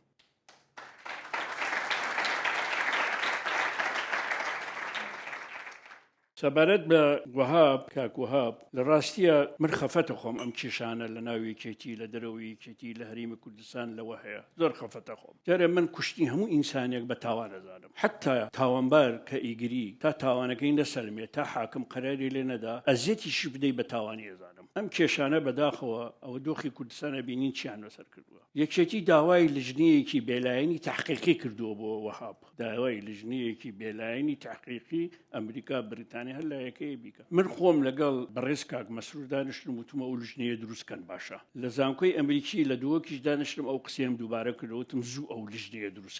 ئەو لژنەیە دروستکەن تحقیقکەن ئێستا ئەگەر کۆمکار کە ئەو قسەی کردووە ئەگەر بەڵگەکانی لا سەلماوە کە وەها تحملی مەسئولیەتی ئەو کارانە ئەکە ئەگە بەڵگەکان سەلماوە لەلایەن و مەفروضە ئەوانیش لژنەیەکی تحقیقی بنێرن بۆ ئەو بەڵگانە مەفروضە بینێرن بەڕاستی چونکە ئەو مەوزوعە بەوە چارەسەر ناکرێ حەزەکەم بزانن یعنی گرێکێورەیەکە لە بینی یەکێتی و پارتی ئێستا من بەش بە حاڵی خۆم نەدیفاع لەوە بکەم نەدیفاع هیچ کەسێک لەم بەرەکەم من شینم بۆ ئەوەیە ئەم جۆرە کێشانە یەکێتی و پارتی زۆرتر دوور نەخاتەوە لە یەک چونکە ترسم لە دۆخەکە هەیە ترسی گەڕانەوە بۆ شەڕی ناوخۆ ئەبینیت هۆکارەکانی دروستبوونی شەڕی ناوخۆ لە پار و پێرارەوە زیاترە لەو کاتێک کە شەڕمانە کرد بەڵام ببڕای بەبڕ لە 2008ەوە کە اتفاقی واشنگتن کراوە بڕیاری شەڕی ناوخۆ کۆتاییەوە لە بێرمانە بەڵام ئەمەش بە مطلقی ڕەت ناکەمەوە ترسم لەمەش هەیە تا ڕادەیەک جارێکی دیکە ترسم هەیە بەس کەس بۆتان ناکات تازە ئەخوا کەس بۆتان ناکات وەڵایی جوابت نادەمەوە بەڵام کەس بۆمانەکە ئەگە بڵێم کەس بۆمانەکەمانەوە تا حەزەکەم شەڕ بکەین جوابت نادەمەوە بەڵام بەداخەوە وانە باشە بەداخەوە کورد شک بۆ کورد حیزب هەڵگرێ بۆ شەڕی حیزبێکی کەی پێش داعش بێت دیعایەکی ئێجگار زۆریان کردوتیان جارێکی تر گەنجی کورد ئامادە نێچەک بۆ یەکێتی و پارتی هەڵگرێ کەچی لە هەموو کاتێک زیاتر بەرزیان کردەوە ئەوە دژی دوژمن بوو ئەزانم بەڵام بۆ کوردی دژمن بوو بەڵام لە قاڵبی دینیە بوو لە قاڵبی مەذهبیە بوو ئەم قاڵبانش هەموو خەتەرناکن بۆ سایکۆلۆژیەتی ئینسانی فەرموو من قوتابی مینا بەهادین قۆناغی پێنجی یاسام لە زانکۆی لوبنانی فەڕەنسی بە خێراتنی بەڕێز مەلا بەختیارەکەم پرسیاری یەکەم یەکەمم تۆزێ هەر بۆ خۆشیە و لەوەیە تۆزێ ڕەخنەیەکیشی تیابێ ئێوەی سیاسی بۆ پیر نابن ئەی ماشەڵڵا تەمەنێ 70 ساڵە پیر نابن تۆ تەمەنت چەندە؟ من 27 ساڵم ئێدە باش تاڵی ڕەش لە سەرمانە ماوەی بۆ یاخە وەڵام منیش مووی ڕەش لە سەرمانە ماوە بەڕێز مەلا بەختیار بە نسبەتی یەکێتی نیشتیمانی کوردستانەوە ئایا یەکێتی نیشتیمانی کوردستان ئەو لایەنەیە کە پێی خۆشەیە داوای ئەوە دەکات بوجە و موچەی پارێزگای سلەیمانی ڕاستەوخۆ لە بەغداوە بێتە سلەیمانی و هیچ ڕێکەوتنێکی ژێربەژێری سلەیمانی و بەغداد هەیە جارە سەبارەت بە پیر نەبوون با من دەرسێکی خۆمتان پێ بڵێم بۆ یعنی تۆزێک خۆم ڕاگرتووە بۆ ئەگەداری ئەم جەماعەتە من لە هەموو حیاتما هیچ خەفەتێک نییە بێڵم ئەمری 5 دقە بێ یەکسەر ئەینێژم تەواو ژیان لای من بریتە لە مشکلەی بەردەوام و لە ناشتنی بەردەوام ناشتنی مشکل دانشم بە دیار کێشەیەک و 10 ساڵ ئاخەڵ کێشم بێگومان ئەفەوتێم نەڵەوە زوازی لای بنەوە بڕسەر لاپەڕێکی تر باشترە لە ژیانتە ئەوە زۆر گرنگە لە ڕووی سایکۆلۆجیەوە دائیمەن مشکلە وانەکاتەوە بتلێیتەوە نه مشکلە بەزەینی باشە بودجە موچە یەکێتی تەنها بەندێکی خستۆتە بڕیارەکەی بودجەویش ئەوەیە ئەگەر خەتێک بەژێر ئەگەر گوایە حکوومەتی هێرێم غەدر لە سلێمانی بکە ئەو کاتە سەرۆگۆزیرانی عێراق بووی هەبێت تداخل بکە هەر ئەوەندەی خستۆتە بودجە پشتگیری لەو بەنداکەی جەنابەت پشتگیری لەو بەنداکەی بەش بە حاڵی خۆم پێم باش بوو نەک لەسەر ئەو بەندە لەسەر هەموو بەندەکان کورد بە یەکگرتووی بچێتە بەغداد جەنابەت بە دیاریکراوی پشتگیری لەو بەنداکەی نایکەی نەخێر زۆر لەوە زیاتر یەکێکی ڕخنەیشی هەبایە ئەبایە بێت هەر لەگەڵ حکوومەتی هەرێم و لەگەڵ سەرۆکی هەرێم کۆتایی پێبێنێ ئەو خاتونە باسی ئەوەی کرد ئایا ڕێکەوتنێکی ژێربەژێر لەگەڵ من وەڵامەکەم بەگشتی معلوماتم نییە هیچ ژێربەژێرێکە بێ هەر جۆرە ڕێکەوتنی هەر لایەک لەگەڵ بەغدا بەدەر لە ریزی یەکگرتووی کوردایەتی لادانە لە کوردایەتی ئەوکەی فەرموو من سیداد ئەحمەد قوتابی بەشی یاسای زانکۆی لەبنانی فەڕەنسی کاک بەختیار بەخێر بێ خەڵکی هەولێرم کاک بەختیار یەکێتی لە ڕووی سیاسیەوە سەحەتی تێک چووە ئەوە ڕوونە لای هەمومان تووشی هەڵوەرینی زەستەیی بووە ئەو ئازار و ترازانەی ناو یەکێتی نیشتمانی بۆتە دەرمان بۆ هەندێک حیزبی زۆنەکەی ئێوە کە ناوی دەبەن بە زۆنی سەوس بۆتە دەرمان بۆ حیزبانەکە دەیاندا گەشەی کردووە پرسیارەکەی من لێرە ئەوەیە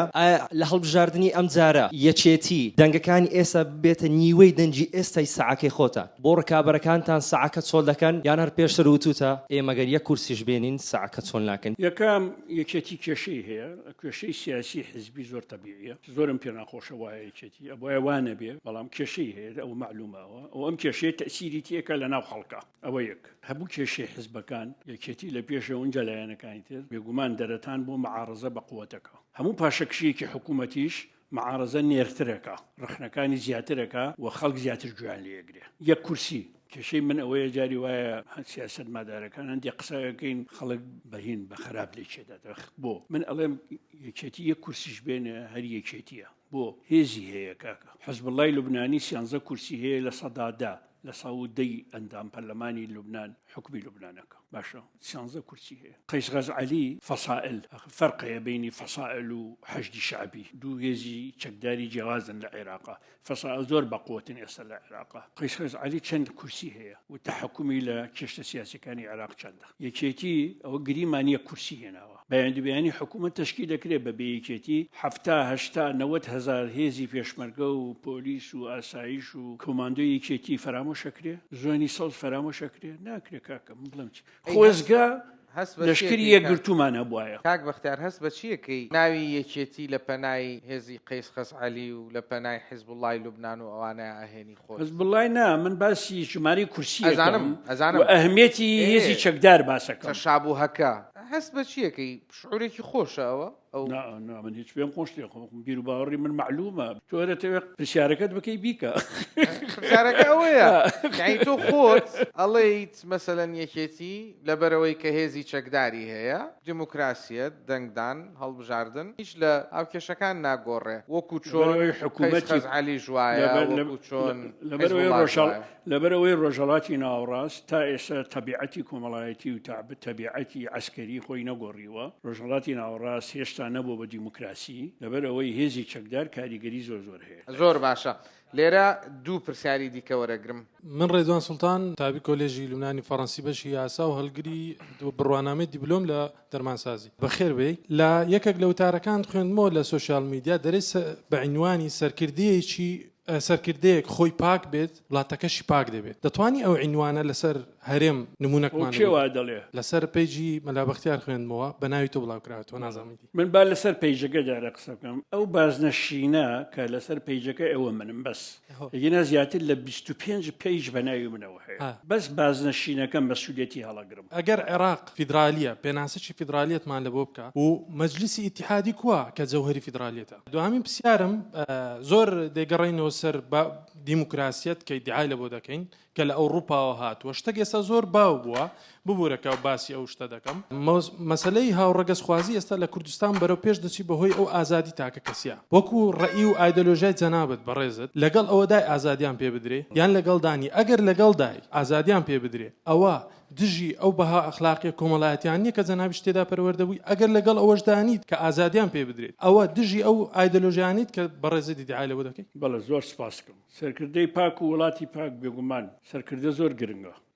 سەرکردە پیس بێ وڵات پیسە بێ سەرکردە پاک بێ ڕنگدانەوەی پاکی هەیە لە ناو وڵاتەکە. تۆ ئێستا 2-3-25 سەرکردەی گەندەڵ ببینی لە لای خۆتەوە خەیاڵێکی ناخۆش دروستە بێ لەلات زۆر ناخۆشیش دروستە بێ لەلات بۆیە پاکی مەرجی گرنگی سەرکردایەتیکردنی ملەتە. ئەوە یەک. فیدراڵەت پێناسەی چیە؟ پێناسەی تەوزیعکردنی دەسەڵاتەکانە دابەشکردنی دەسەڵاتەکانە. فیدراڵێت حکوومەتی مرکزی تائفی نەتەوەیی تەسە قبول ناکە بەڵام عێراق جگە لە کوردستان خۆ نەبوو بە سیستەمێکی فیدراڵی تا ئێستا بەعکسەوە ئێستا ئەوەی بەغداد دەیبینین و دەودا چڕکردنەوەی مرکزیەتە لە بەغداد بەدەستی شیعە بەدەستی عەرەب بەدەستی ئەوە. دیموکراسی و ئازادی و هاوڕەگەزبازی من بەش بە حاڵی خۆم لەگەڵ ئازادی هازە هاوڕەگەزبازی نیم و ئەمە لەگەڵ بەهاکانمان لەگەڵ کۆمەڵایەتیمان لەگەڵ نەریتمان لەگەڵ هیچمان ناگونجێ ئەم مەوضوعە ئەبەدەن ناگونجێ ئەنی ئەمە بیریشی لێنەکەینەوە باشە سەرمان نایە شێپەڕی پێوە نەبەستین خۆمان مشکلەمان کەم نێ بچینەوە مشکلی دروستکەین. ئەوانی یانەوێ لاسایی ئەوروپا لەم بارەوە بکەن بە لاسایی لایەنە جوانەکانی ئەوروپا بکەن باشترە یەن لایەنە جوانەکانی ئەوروپا فەرامۆشەکەن یان لایەنە جوانەکانی سەرکەوتنی ئەوروپا فرامۆشەکەن ئەو لایەنانە لاساییەکەنەوە کە بۆ ئەوروپاش بۆ بە عیبێکی گەورە ئەمە علاقی بە ئازادی ئەوانە نییە برا هیچ علاقی بە ئازادیە دیموکراسیە خۆ ئازادی بەڕەڵایی نییە لە ئەوروپاش بەڕەڵایی قبول ناکەن لە ئەوروپا ئازادی زۆر هەیە بەڵام خۆپشاندان بکەیت لێت قبول ناکەنەگە ئیجازە وەرنەگری کە ئیجازەشت وەرەگرت ئەبێ بەرنامەی خۆپشاندانەکەیان پێ بڵێ کە بەرنامەکەشت پێوت و موافقەتیان کرد پێت ئەڵێ 1 کیلومتر بۆت هەیە هاتوچۆ بکەیت لەوە زیاتر بۆت نیە هاتوچۆ. فەرموو خاتون. هەڵوێست و شرۆڤەی جەنابەت سەبارەت بە شاری هەکاری کە تیایدا هێزێکی زۆر یەکێتی بە سەرکردایەتی عەلی عەسکەری هێرشیان کردە سەر قیادەی موقەتەی پارتی دیموکراتی کوردستان چییە؟ سەبارەت بە هەکاری و قیادەی موقەت بەداخەوە ئەم قەتماغەیە حەق نییە هەڵبدەینەوە کە شەڕی ناخۆ هیچ شانازێکی تیانە بۆ تا ئێستا دانیشتین شانازی پێ بکەین. ئەو مۆزوعە بوو بە بەشێک لە مێژوو بەڕێز کەمال کەرکووکی لەم ماوەیە قسەی کردووە لەسەر هەکاری قسەی کردووە لەسەر عەلی عەسکەری و دکتۆر خالد شێنەوانە قسەی کرد. دڵنیا بن لە سا 95 قسەکانی وانە بوو دڵنیا بن من ئەندامی سەرکردایەتی بووم ئەگەب لە هەموو شتەکانە لە سا 95 قسەکانی وانە بوو کە بەداخەوە لەم کاتا کە ئێمە خۆمانە یەکێتی و پارتی ئاشت بکەینەوە متمانە بجێڕینەوە بە یەکگرتووی بچنە بەغدا کە چیت قوڵترین برێنی یەکێتی نیشتیمانی کوردستان هەڵەداتەوە تیزابیشی پیاکە بۆ چه عبرەتێکی تایە ئەمە چه دەرسێکی تایە ئەمە. دەست خۆش بەڵێ فەرموو. من فرمێسک محەممەد لە زانکۆی سەلاحەدین بەشی پەیوەندی نێودەوڵاتیەکان سپاس بێستن تۆک سپاس بۆ ئامادەبوونت بەڕێز مەلا بەختیار و پرسیارەکە من ئاراستەی جەنابەت ئەوەیە ئایا حزب و سیاست خۆشگوزەرانی بۆ ژیانی خەڵک دێنێت لە کاتێکدا من وەک گەنجێکی خوێنکار نا هەست بە ئارامی بەم سیاسەتی ئێستا دەکەم و نەشادنازی بە حزبەکانەوە دەکەم کە هیچ کات سەرچاوەنیم بۆ خۆشگوزەرانی ژیانی خەڵک. ئەی دەکرێت تۆڕۆڵێک بۆ من دیاری بکەیت لە کاتێکدا دامەزراندنی خوێنکاران نییە شوێنێک بۆ گەشەپێدانی گەنجان نییە واروها سەپۆرتی مادی و معنەوی نییە جگە لە لێدوان هیچ کارێک هەیە بتوانم بیکەن لە کاتێکدا تۆ ئێستا ئاماژەت بە نەبوونی متمانە کرد ئەی باشە خەڵک چۆن متمانەتان پێ بکە کە لە کاتێکدا متمانە نییە لە نێوان پارتی وەکێتیدا چارەنووسی ئێمەی کورد بەدەست هەردوو دەسەڵاتی حزبی پارتی وەکێتیەوە بەرەو کوێ دەچێت.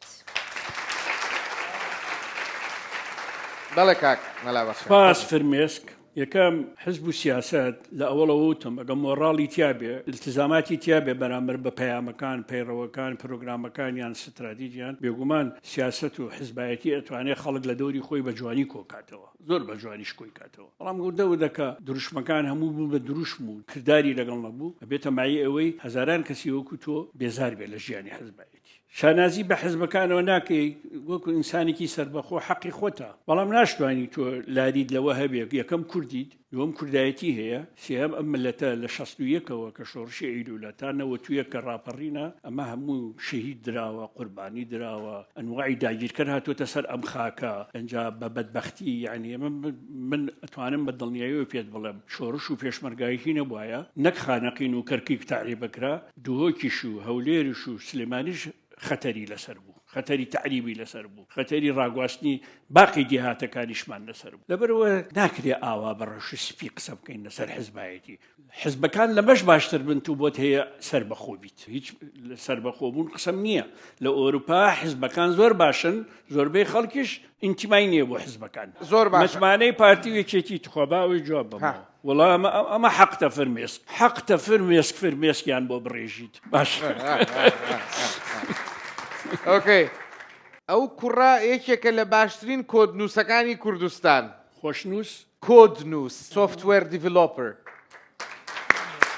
یەحیا بەخێر بێ زۆر سپاس بەخێر بێ کاک مەلا بەختیار من یەحیا چالی ئەندازیاری ژیری دەست کرد پرسیارەکەم کەمێک حەز دەکەم دوور لە حزبایەتی و سیاست بێ بەڵام لەبەرەوەی زیاتر حەزم لە دەیتا و ئانەلایزە جەنابتان بە پێی تێڕوانین و لێکدانەوەی خۆتان جیاوازی دەنگەکانی پارتی و یەکەتی ئەمڕۆ هۆکارەکەی بەچی دەزان بەچی دەبینن و نەک بەس بەوە بڵێم کە شتێکی نوێ بێ لە پاش کۆچی دوای ئەمام جەلال بێیان شتێک پێش ئەویش فکر دەکەی زیاتر جیۆپۆلیتیکەکەیە دیمۆگرافی شارەکانیانە کامەیە زۆر پێم خۆش دەبێت زۆر ئۆبجێکتیڤ ئەم پرسیارەم جواب زۆر سپاس قوربانت کاکە یحیاوەڵا پرسیارێکی جوانت کرد ئافرین معناوەتە ئەوەی ئیش لە کاری علمی بکە عەقڵیشی زۆر جوانە بێت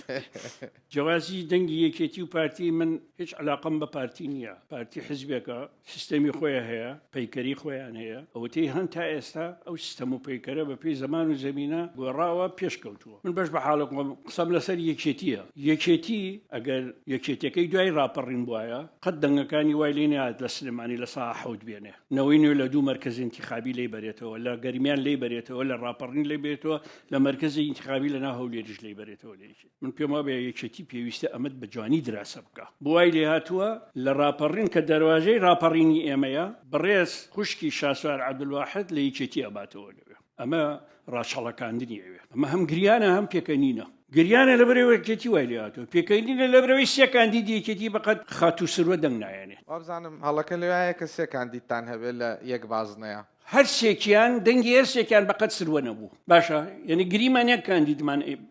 هەبوایە دەنگی ئەو کاندیدە بە تاقیتانە هێشتا بەقەت دەنگی سروە نەبووە یەحیا من زۆرم پێخۆشە کە ئەمڕۆ هاتۆ بۆ ئێرە چونکە نوێنەرایەتی بیرێکی تازە ئەکا لە کوردستانە ئەویشەوەیە کە لە ڕێگەی نووسینی کۆدەوە لە ڕێگەی بەرەو پێشبردننی ئەو ئاپلیکاسیۆنانەی کە هەن لە بواری زیرەکی دەستکردا بتوانین ئێمەش فریای شۆڕشی زیرەکی دەستکرد بکەوین لە جیهانە وابزانم ئەبێ نمونەیەکی باش بێ بۆ هەموو خوێندکارانەی کە لە بەشی ئایتی لێرە خوێنن یا لە بەشی سۆفتوێر لێرە خوێنن زۆر سپاس بەخێر بێ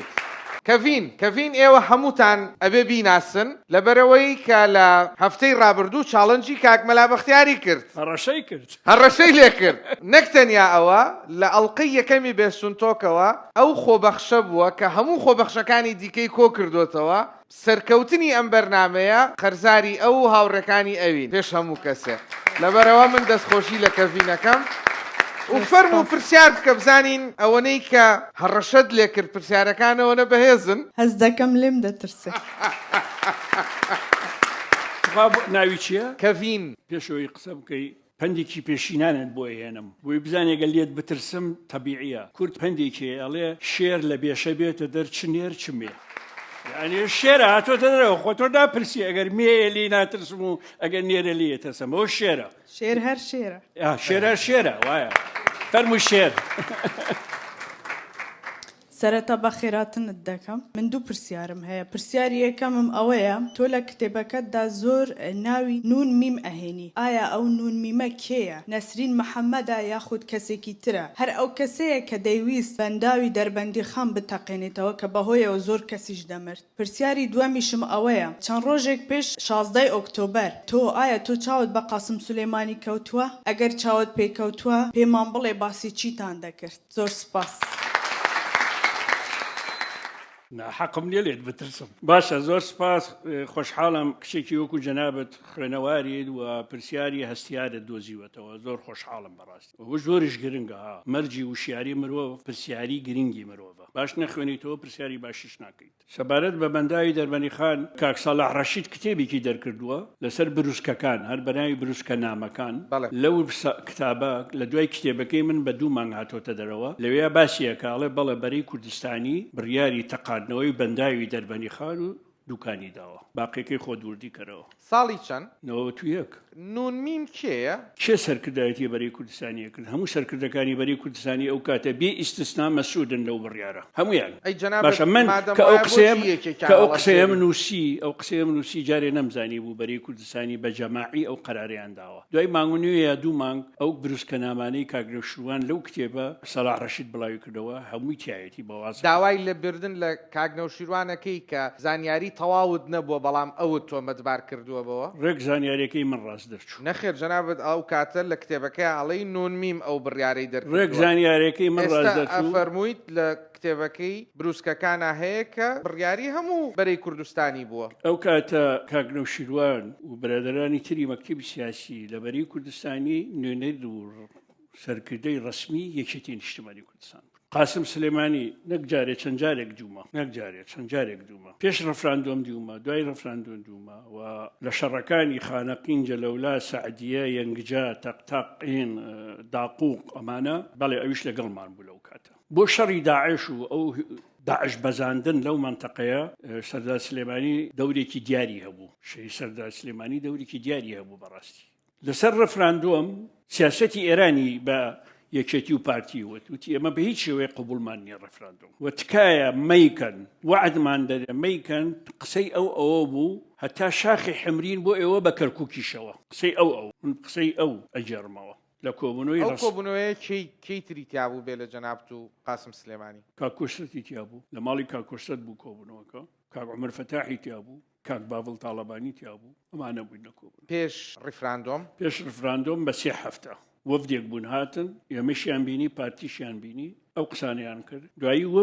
وەفدێکی یەکێتی داوت کرا بۆ تاران تەڤین با باش گوێ لەم قسەیە بگرێتخوا وەفدێکی یەکێتی داوت کراین بۆ تاران پێش ڕفراندۆم بە 2 هەفتە لەوێ دیسان سەردار سلەیمانی لەگەڵمان دانیشت هەمان داخوازی کۆماری ئیسلامی ئێرانی لەگەڵ ئێمە دووبارە کردەوە ئێمە لەوێ وتمان پاشگەز نبینەوە لەوێ وامان وت شاندەکە کە چون کێوشێ بوون شاندەکە بریتی بوو لە جەنابی کاکۆسەت مەحموود سەنگاوی دکتۆر خەسرە و مەلا بەختیار باشە ئەی ئەو نوێنەری یەکێتیش لە تاران پێش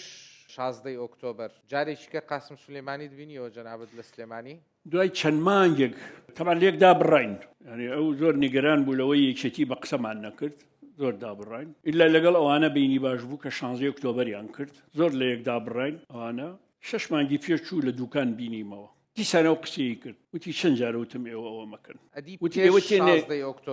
پێش 16 ئۆکتۆبەر دوای وەفاتی سەرۆک مام جەلالی ڕەحمەتی کە هات بۆ سەردانی مەزاری سەرۆک مام جەلال نەتبینی ئەو ڕۆژە بە تایبەت نا ئەو ڕۆژە من نەمبینی پێش ئەوە هات سەری لە مام جەلالدا من بینیم قائانی ئێستا ئەو ڕۆڵە ئەتوانێ ببینێ کە قاسم سولەیمانی ئەیبینی لە عێراقا بەڕەسمی ئەو بەڕێزە جێگی سەردار سلێمانی گرتوێتەوە بەڕەسمی من خۆم نەمدیوە تا ئێستا بە کردداری ڕۆڵەکە ئەتوانێ بگێڕێ من ناتوانم ئەم جوابت بەمە ئەوانەی لە کۆبوونەوەکان و لە بڕیارەکان لەگەڵی بوون ڕەنگە ئەوان باش بزانن جوابت بنەوە بەڵام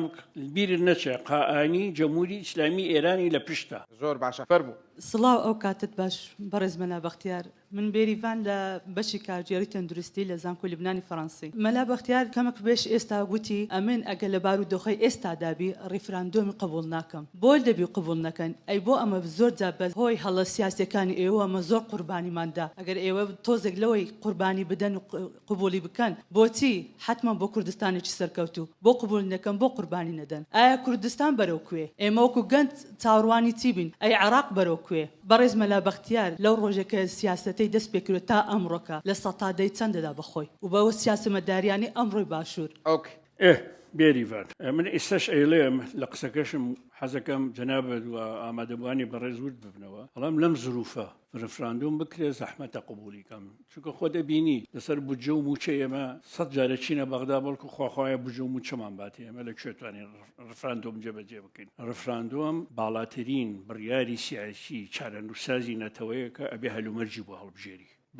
باڵاترین بڕیارە ئەبێ هەلومەرجی بۆ هەڵبژێری ناکرێ هەلومەرجی بۆ هەڵبژێری دوو ڕفراندۆم کرا هەردووکی شکستی خوارد بەداخەوە یعنی لە بڕی عەمەلیەوە یەکی ئەوەی ئێمە دوم ئەوەی بەرشەلونە و ئیسپانیا هەردووکی سەبەبەکەی دەوروبەرەکەمان مؤامەرەکانە و هێشتا ظروفی دیموکراسی نەگەیشتێتەوە ئاستەکە ئەنجامی ڕفراندۆم لە ئێمە قبول بکەن کە ڕفراندۆم خۆی جەوهەریەکە لە جەوهەرەکانی دیموکراسی بەشی دومی پرسیارەکەی ئەڵێ ئەگەر لەسەر 100 دەرەجەیەک بۆ خۆدانێ چەند بۆ خۆدانێ والله من ئەوەی هەڵمەوە بوو مێژونوسەکان بۆ ئەوانەی من ئەناسن نە ئەگەر خۆت بەش بە حاڵی خۆم ناتوانم خۆم لە مەسئولیەتی کۆی شۆڕش و ڕاپەڕینەوەوانە دوور خەمەوە و پشکم بەرێکەوە بە چاک و بە خراپ بەرمەکەوێ پشکم بەرێکەوە بەڵام خۆم بناسم و خۆشتانە بینن ئێستا من دوورم لە بڕیاری سیاسی لە دەسەڵاتی سیاسی و لە حیاتیشم نەچوومەتە حکوومەت لە حیاتم هیچ پۆستێکی حکوومەتم وەرنەگردووە پۆستی زۆر گەورەشم بۆ پێشنیار کراوە نەم کردووە شانازی یەکەم کە گەندەڵ نیم شانازیەکەم کە گەندەڵ نیم ئۆکەی دەست خۆش کوردستان بەرەو کوێت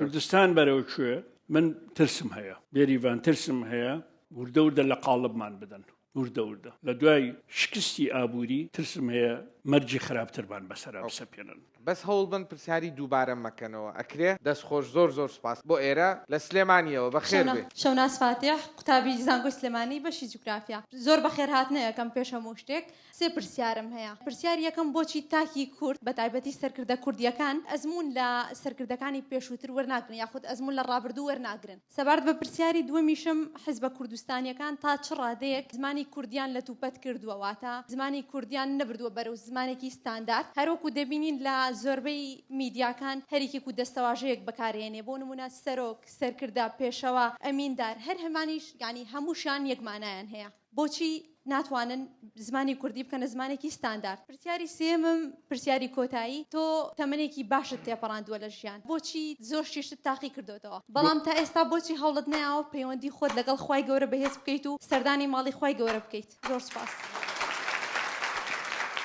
دوایی پێڵێن حاجی مەلا بەختیار هە لەبەرەوە ناڕۆم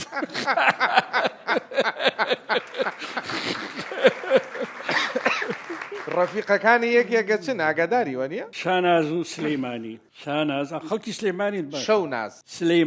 سلەیمانی ئەتۆ بۆ کورد ئەمینی هەتا دنیا بمێنێ تۆ ئەمێنی ئەوەی بۆ کورد بژی ئازایە مەردە ئەوەی بۆ خۆی ئەژی دەک عەمری نەمێنێ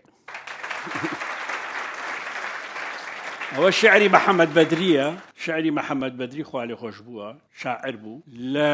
فستیڤاڵی دووەمی شعری کوردی 1970 بەرامبەر بە مدیری ئەمن و بەرامبەر بە محافزی سلێمانی و بەرامبەر بە هەموو کاربەدەستانی عێراق ئەو شعری خوێندەوە ئەزمون وەرگردی سەرکردەکان بێگومان هەر سەرکردەیەک ئەزمون لە ئەزمونی خۆی و لە ئەزمونی سەرکردەکانی تر وەرنەگرێ بۆ ئەوی ئەرکەکانی باشتر جێبەجێ بکە ئەو سەرکردەیە سەرکردەیەکی ئاستی نزمە ئەوە ناتوانێت گرێوی مەژوو بباتەوە زمانی کوردی ستانداردی زمانی کوردی یەکێک لە مشکلەکانی ئەمە نەبوونی زمانی ستانداردە مەرجعی زمانی ستاندارد لای ئێمە زەعیفە عەرەب قورئان یەکی خست ئەڵمانیا تەرجمەکردی ئینجیل لەلایەن مارتین لۆتەرەوە یەکی خست باشە هەندێک دەوڵەت هەیە دەسەڵاتێکی خست دەوڵەتێکی خست ئێمە نیمانە هیچ ئێمانەمان نییە بەداخێکی زۆرەوە مشکلە سیاسیەکانمان چارەسەر نەکردن شانە جاوەرە مشکلەی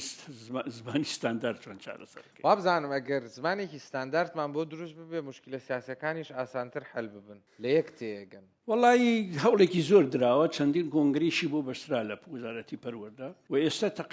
تقریبا خەریکەها دەستاواژەکان تێکەڵ ئەبێ یعنی من ئێستا لە بادینی باشتر لە سایەی تۆڕی میدیایی ڕووداوە تۆڕی میدیاری میدیا و دیارە گەشە زۆر گەشە بەڵام هەموو تەلەڤیزیۆنەکان دەتوانم بڵێم باشەکانیان کاریگەری زۆرە بەڵام خراپیش هەیە ینی باوەڕ کە من هەموو ڕۆژێک لایەنێکم 20 تا 30 هەڵەی ڕێزمان لە تێکستی تەلەڤیزیۆنەکانە بینم هەڵی ڕێزمان تۆ واز لەوە بێنە کێچی بۆ حەج پرسیارێکە حەقە بکرێڵە حەقی خۆتە شانە حەقی خۆێنێ هەموو ئەمانە لە منی بکرێت کەی بڕیارمدا ئەڕۆم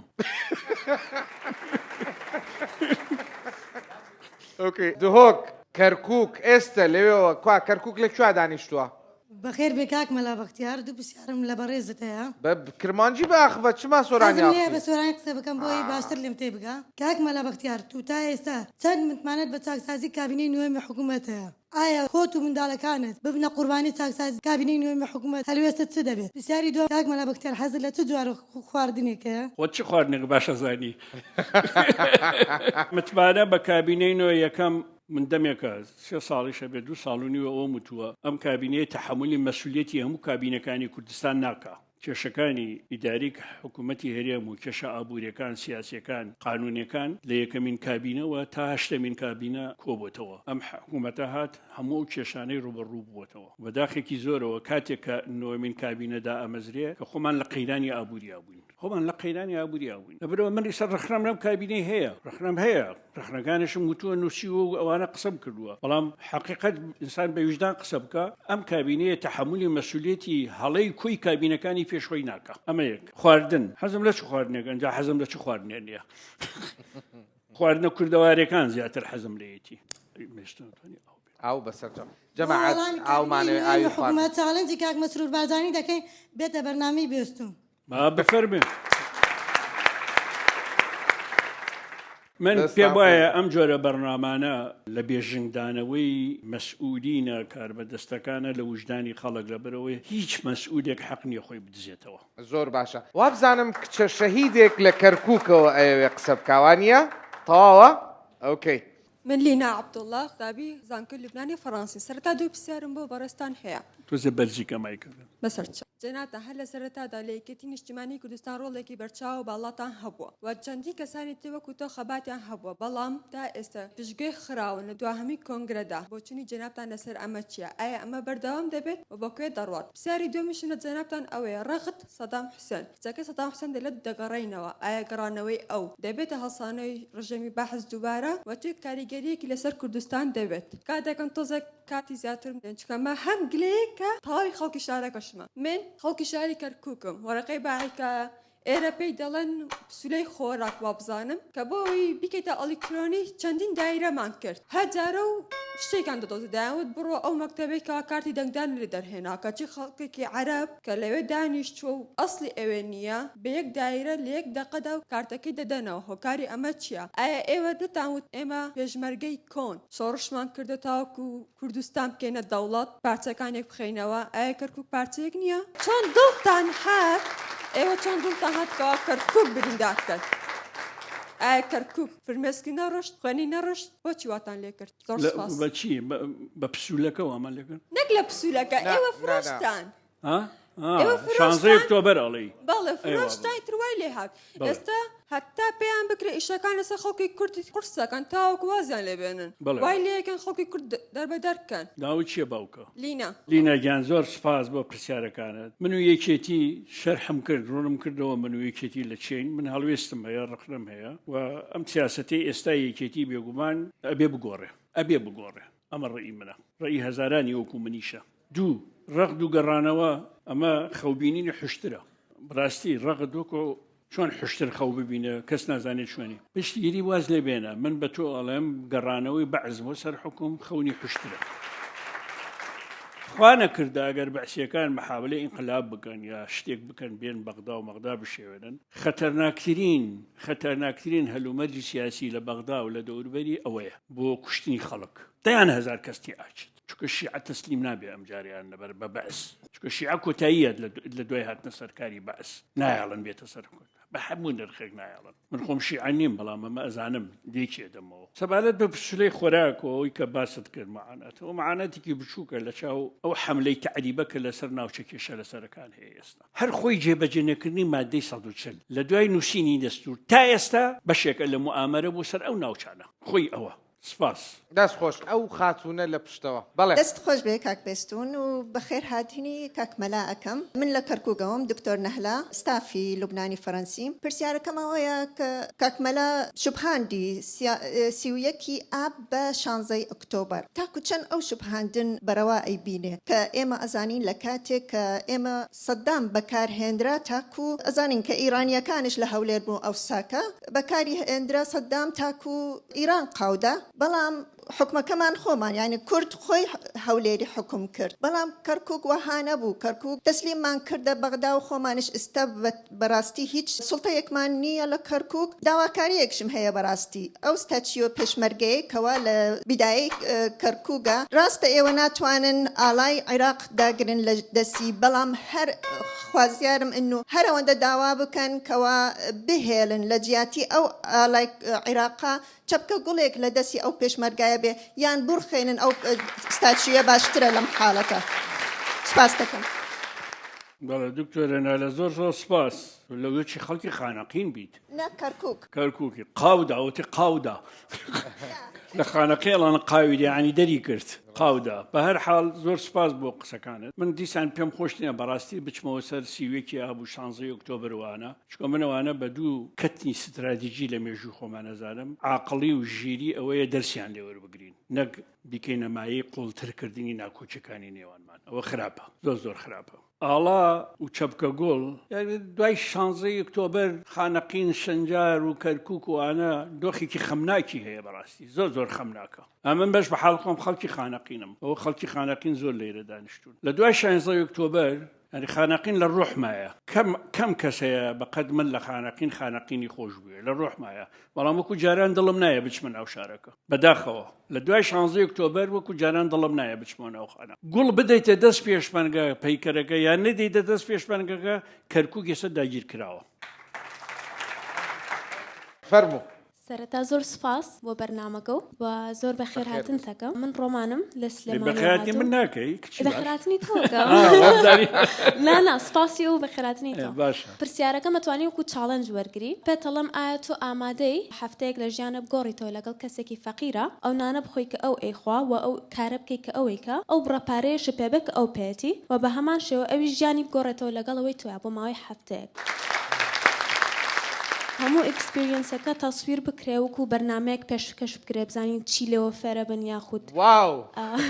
فکرەیەکی زۆر باشە بەرنامەیەکی تەلەڤیزیۆنی زۆر باش دەرەچێ ئەوە بەڵێ یعنی ژیان گۆڕینەوەی فەقیر و دەوڵەمەند بەڵێ ژیان گۆڕینەوەی فەقیر و دەوڵەمەند یەکەم قوربانیش کاکمەلا بەختیار بێ ئەگەر ڕازی بێ زۆر سپاس ڕۆمان ناوێکی زۆر جوانت هەیە خوێندنەوەی ڕۆمان یەکێکە لە شەرتەکانی ڕووناکبیربوونی ئینسان ئەوەی ڕۆمان نەخوێنێتەوە ناتوانێت ڕووناکبیرێکی گەورە بێ سەیرە من تۆزە دڵم تەنگ بوو بە پێشنیارەکەت دڵم تەنگ بوو یعنی ئەمەوەمان لاتووە پێشنیارمان بۆ بکرێوەکو فەقیر بژین یعنی چی یعنی نەمانتوانیوە ژیانی فەقیر بەرزکەینەوە ئاستی بەرزکەینەوە بەداخەوە زۆر بەداخەوە وای زۆر بەداخەوە دڵنیا دەکەم من دەتوانم نەک هەفتەیەک حوت مانگیش لەگەڵ فەقیر بژیم بەڵام ئەمە هیچ لە مەوزوع ناگۆڕێ بە پرۆژەی ئابووری ئەم وڵاتەی ئێمە دەخلی فەردی ئەم وڵاتەی ئێمە بەرهەمێنان و بازار و مارکتینگ و ئەمانەی بازاری ئێمە تەئمینی ژیانی کۆمەڵایەتی هاوڵاتی ئەم وڵاتی ئێمە بگۆڕین من کەی ئەتەوێ من ئەو هەفتەیە لەگەڵ ئەو فەقیرە ئەژیم باشە اینجا بۆ ئاگاداری شت ڕۆمان ئەوانەی من ئەناسن باش دەزانن من مستەحیلە کەسێک بێتە بارەگاکەم داوای یارمەتی نوێ بکە یارمەتی نەدەم مستەحیلە بەڵام ئەزمونێکی نازانم ئەوە بۆ میلەت چ ئیسفادەیەکێ بێ کە جەنابەت لەگەڵ هەژارێکا ژیان بگۆڕیتەوە بەڵام بۆ خۆت زۆر ئیسفادەیە بێ چونکە بیر تەکەوێتەوە ساڵان چۆن خەباتتان کردووە و لە شاخ وەزعتان چۆن بووە نەک بە تەنیا جەنابەت هەموو سەرکردو و سیاسەکانی هەرێمی کوردستان پێویستەکە و ئەزمونە کە بەردام لەو ئەزمونەش لەو ڕۆژانە کچێک مانگێکە بێ کچێک هاتە لام لەگەڵ دوو کوڕ یەکی وەکو ئەم کچانەی ئەم خوشکە ئازیزانەی دانیشتون کە هاتە ژوورەکەم هەستم کرد شانی بەر دیوارە کەوت بەر دیواری ژوورەکەم کەوت پرسییم تۆ خەڵکی کوێی وتی فڵان شار ناو نایانم بۆی گینینەکەم چی ئیشی چییە وتی تازە تەخەڕۆجم کردووە زانکۆم تەواو کردو تو مشکلت چییە وتی چاوم خەریکە کوێرە بێ چۆن چاوت کوێرە بێ وتی با چاوم کوێرە بێ لە سا هەشتای چاوم لە دەستداوە ئەو پڕەکەی دوو مانگی تر لە سا 20کەش لە دەسێ تەلەبەی زانکۆ کچێک ئەڕوا شانی بەر دیوارەکەوێ دکتۆر پێی و تۆ دوو مانگی تر کە ئەڕۆی سەرت بەر دیوارەکەوێی تر نەکشانت زۆر دڵتەنگی یەکسەر تەلەفۆنم کرد بۆ مرکزی چاو تم عیلاجیکان لەسەر حسابی بن هەمووی دوو ڕۆژینە بەر عیلاجیان کرد هاتەوە بۆ لام ڕێک و پێکاتەوە بۆ لام ئەتوانم نمونەی 150 نمونەی وات بۆ بێنمەوە کە من بەهانایانەوە چوو بێڕێزی زۆر بەرامبەر پێشمەرگە دەکرێت هەست دەکەم حزبەکانی ئێمە بوون بە مافیا لاهور شێخزەنگی لیستی نوێ ڕابگەێنێت حزبی نوێ داوا لە زەنابەت بکات دەچی یان بە مەزەندەی خۆت ئەم جارە یەکێتی نیشتیمانی کوردستان چەند کورسی هێنێت ئەگەر ئێستا لاهور شێخزەنگی سەرۆکی یەکەتی بە باردۆخی یەکەتی باشتر نەدەبوو ئەمەش جار خواردکردن نییە کە دکتۆر نەجبەدین لە پشتیەوە کوژراوە خەیانەت چال دەفی چ ڕۆمان پێناسەت کرد حکمی ئیسلامی کە توانی بێتی عەرەبستان کا بەو دەوڵەتی کە ئێستا هەیە ناتوانێت کوردستانی ئادام کاتەوە ئەگەر پێویستە گەنج بێتە پێشەوە و کۆنەپەرستان لاچن چۆن ئەکرێ ئەمە چۆن ئەکرێت چەند جار عاشق بووی ئەگەر ئەو خاتونە خانەقینێ ئێستا چاوی لە جەنابت بێ بە خانەقینی چی پێ ئەڵێی في خانقين أكف الموت تطرقنا مقابلة وابلدي وبيطلع براروك أنا 20 دليل دوو کوڕی دەنگ خۆش هەن لێرە مینی کۆنسرتێکمان بۆکەن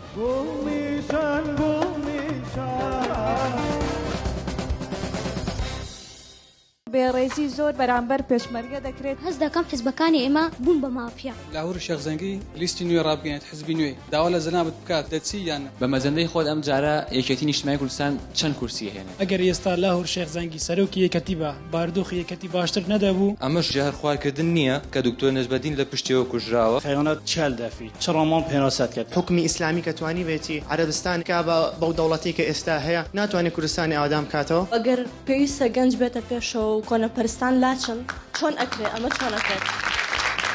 چەند جار عاشق بووی ئەگەر ئەو خاتونە خانەقینێ ئێستا چاوی لە جەنابت بێ بە خانەقینی چی پێ ئەڵێی في خانقين أكف الموت تطرقنا مقابلة وابلدي وبيطلع براروك أنا 20 دليل دوو کوڕی دەنگ خۆش هەن لێرە مینی کۆنسرتێکمان بۆکەن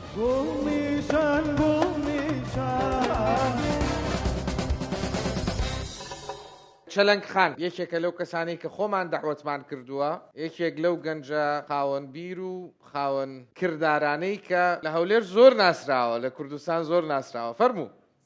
کاک بەستۆن بۆ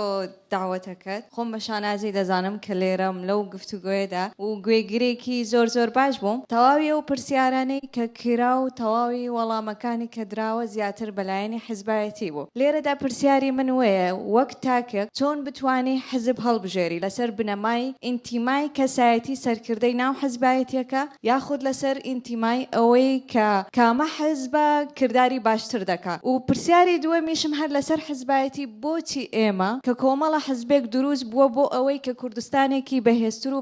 باشتر دروست بکەن بەڵام هەمویان نابن بە تەنیا یەک حزبێک یاخود بڵێن با هەر حزب نەبێت کوردستانمان بەرەو باشتر و بەهێزتر ببین نەک لەسەر لایەنی حزبایەتی یەکێک لە وەڵامەکانت لەسەر گۆچان کەوتت کەس بۆی نییە گۆچانم لەسەر بگرێ چونکە من پێشمەرگەم زۆربەی جار دەڵێ کە پێشمەرگە تاجی سەری هەمومانە بەڵام خزمەتێکی گەلک کەم بەرامبەر پێشمەرگە دەکرێت و لەوانەشە بڵێم بێڕێزی زۆر بەرامبەر پێشمەرگە دەکرێت هەر بۆ نمونە لەسەر مەسەلەی بودجە کە بودجەی پێشمەرگە لەوانەیە تا ماوەی زۆر نەدرێ کە بە خۆی هیچ کارێکی دیکەی نییە گەر پێشمەرگە نەبێ کوردستانیش نابێ خۆم لە بنەماڵەیەکی کوردپەروەر و پێشمەرگە گەورە بوویمە بەڵام بەداخەوە کە هیچ ڕێزێکی پێشمەرگە ناگیرێت ئایا ئەوە دەکرێت ببێتە بنەما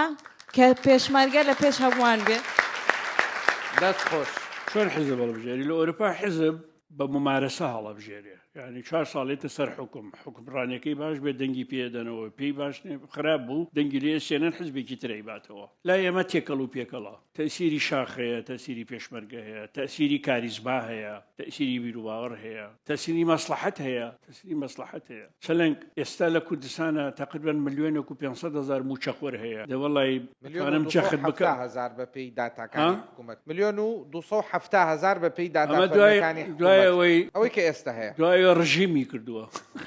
ڕژیمی کردووە ئەمە ڕژیمێکی زۆر 2 ساڵە ئەمە ڕژیمە کامە حکوومەتە ڕژیمی موچە ئەنجا گەیشتێتەوە هێشتا حکوومەت دڵنیام ئەمەش قبولداکە حکوومەتی عێراقی ئەمە یەک هیوادارم پێوەری دیموکراسی ئەمە پێوەری خزمەت بێ نەک پێوەری قسەکردنی زلزل کێ خزمەتەکە کێ کێشەکانی نەتەوەکەمان چارەسەرەکە حەقی دەنگدانی هەیە حزبی تازە بێ حزبی کۆت بێ ئەوە یەک من زۆر دژی ئەوەم یەک حزب بین یا هەر حزب نەبێ لە کوردستانە حزب نەبێ وەکو لیبیامان لێت معمەر قەزاوی بە کاڵی معمەر قەزاوی بە کوڵاوی معمەر قەزاوی بە برژاوی ئەو وڵاتە خاوەن ئەو هەموو پارەی هەبوو یەک هونەرمەندیتیانە بوو یەک وەرزشکاری دیاریتیانە بوو یەک نووسەری دیاریتیانە بوو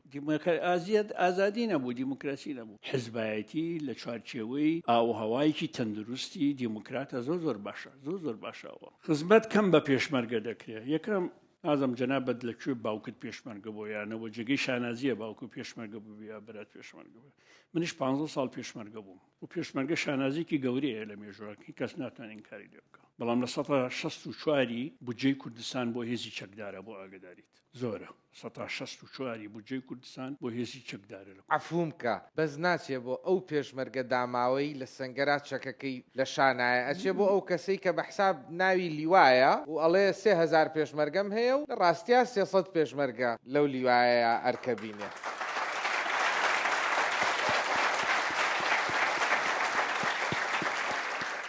فێری چەپڵەکەکە چەند دژی گەندەڵین چەندم پێخۆشە زۆرم پێخۆشە باوەڕکە ئەمنەوە زۆرم پێخۆشە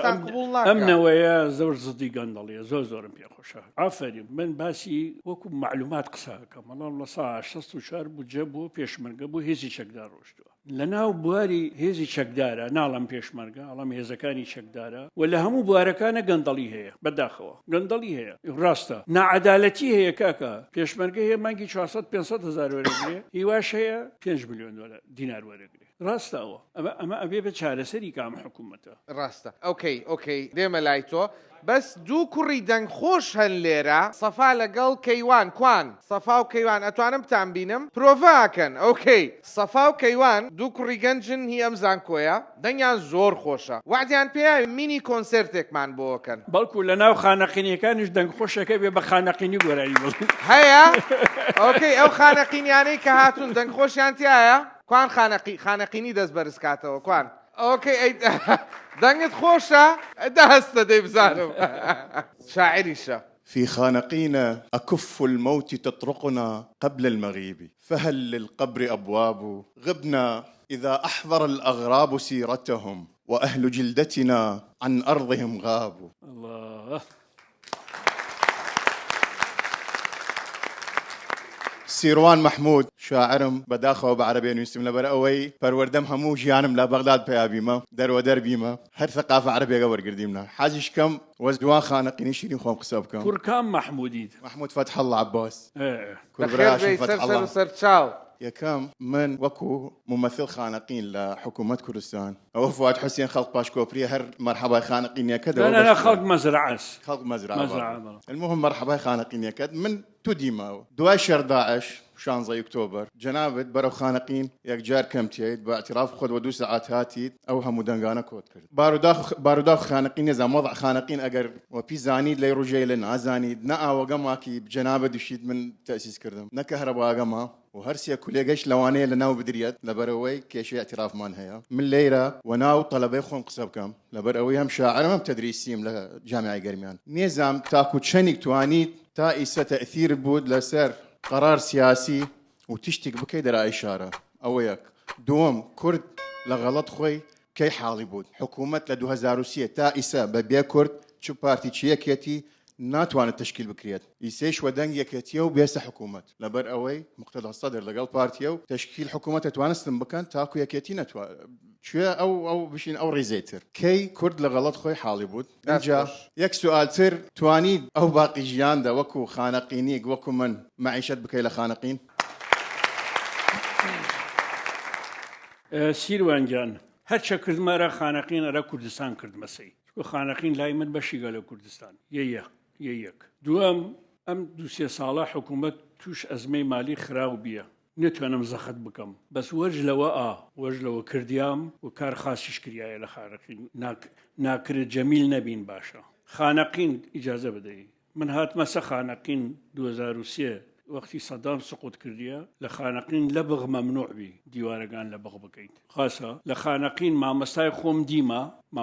دیما فرپیز بیا کراسگانی دگانی نشور دیا وتمرا وهاي وتقسم وخودا شش مانغا فلش نخس مسك دمم نيما نيرم او وسع خانقين بيا قشت بلدي سليماني هاورد مخانقين شوروجي بس سيانه باكردنو وقد جولك لما حلقان سيانه جنبي بي وقد جوالك خانقين هاوردين سأوي استصدوا 7000 نفوسيتي سيكو ليلة شارع قد هس سددي ريمن بخاصة سددي كورنيش ديريت شوان شي دبردم كورنيشقا تربية ديريمن شندير مكتب كردي ديريمن ملعبقا خاص كردينا كهرباقا لسليماني خاص رئيسش من جوكا وقال خانقين قصة كردما وقال مسؤول خانقين قصة كردما كهرباقا يسش لسليماني خاص رارا اقداريد اوغي يسش لسليماني خاص را شمال لدو لمانجا قد 4 ساعات كهرباء او ديرت شمال ليك مانجا 4 ساعات او ديرت خانقين وهانيه بس مع الاسف منيش يجمع فيد لدواي شانزي اكتوبر خانقين وضع خراوه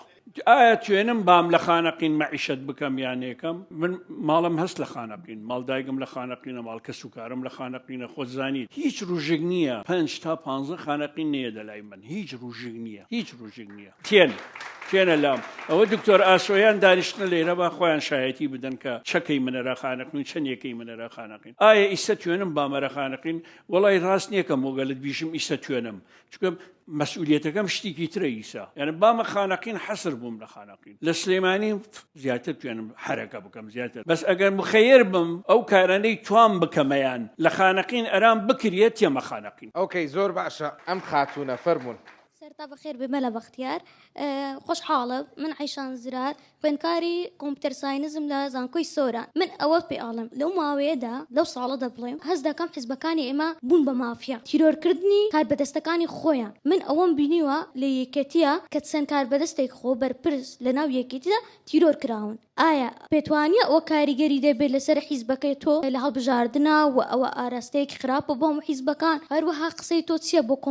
کۆمەڵگای کوردی بە ئاراستەیەکی وێرانکەرە دەڕوا هەموو ڕۆژێکە تەماشای سۆشیال میدیا دەکەی کەناڵەکان دەکەی دەبینی نووسێ ڕووداوی کوشتن هەیە ئەمە هۆکاری ئەوە حیزبەکانی ئەو هەموو بارودۆخەی کە بۆ خەڵک دروستکراوە ئەو هەموو نەبوونی قەیران و شتا ئەو هۆکارن بۆ ئۆتێکدانی دەرونی خەڵک و هەڵسوون و کوشتن دڵنیا بە ئەگەر خوشگزارا لێنا کوردستان ده هەبوایە ئەو کاتە ئەو هەم کوشتنە نەدەبوو دەبێ ئێوەی حیزب و بەرپرسی حکومەت کار لەسەر ئەوە بکاتن ئەگەرنا ئێمە لەزیاتی ئەوی پێش بکەوین دەبینە وڵاتێکی وێرانکەر و خۆکوش و هەروەها من پێت ئەڵێم تۆ لە وڵامێکتا وتت من 5 دقە تاو خەفەتەکەم نامێنێ من پێت ئەڵێم تۆ وەرە وەکو باوکو دایکی ئێمە بژی خەفەت بخۆ کە تۆ ناتوانانی هەموو ئەو شتانە دابین بکەیت کە مناڵەکە داوات لێت ئەکا یان ئەوەتایە کە سبەینێ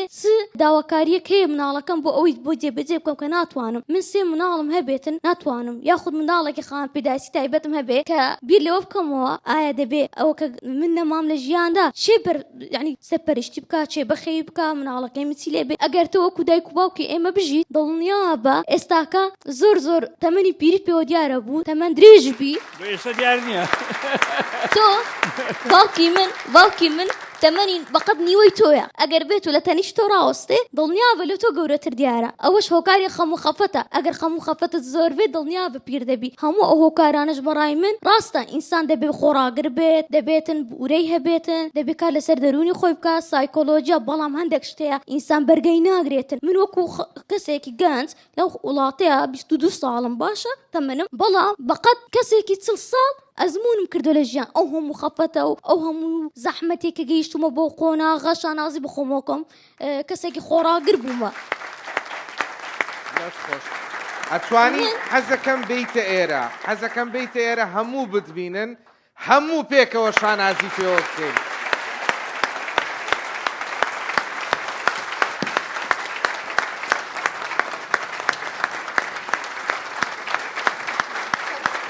زۆر سپاس.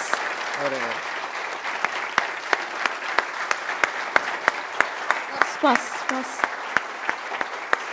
خێر بێ. سپاس.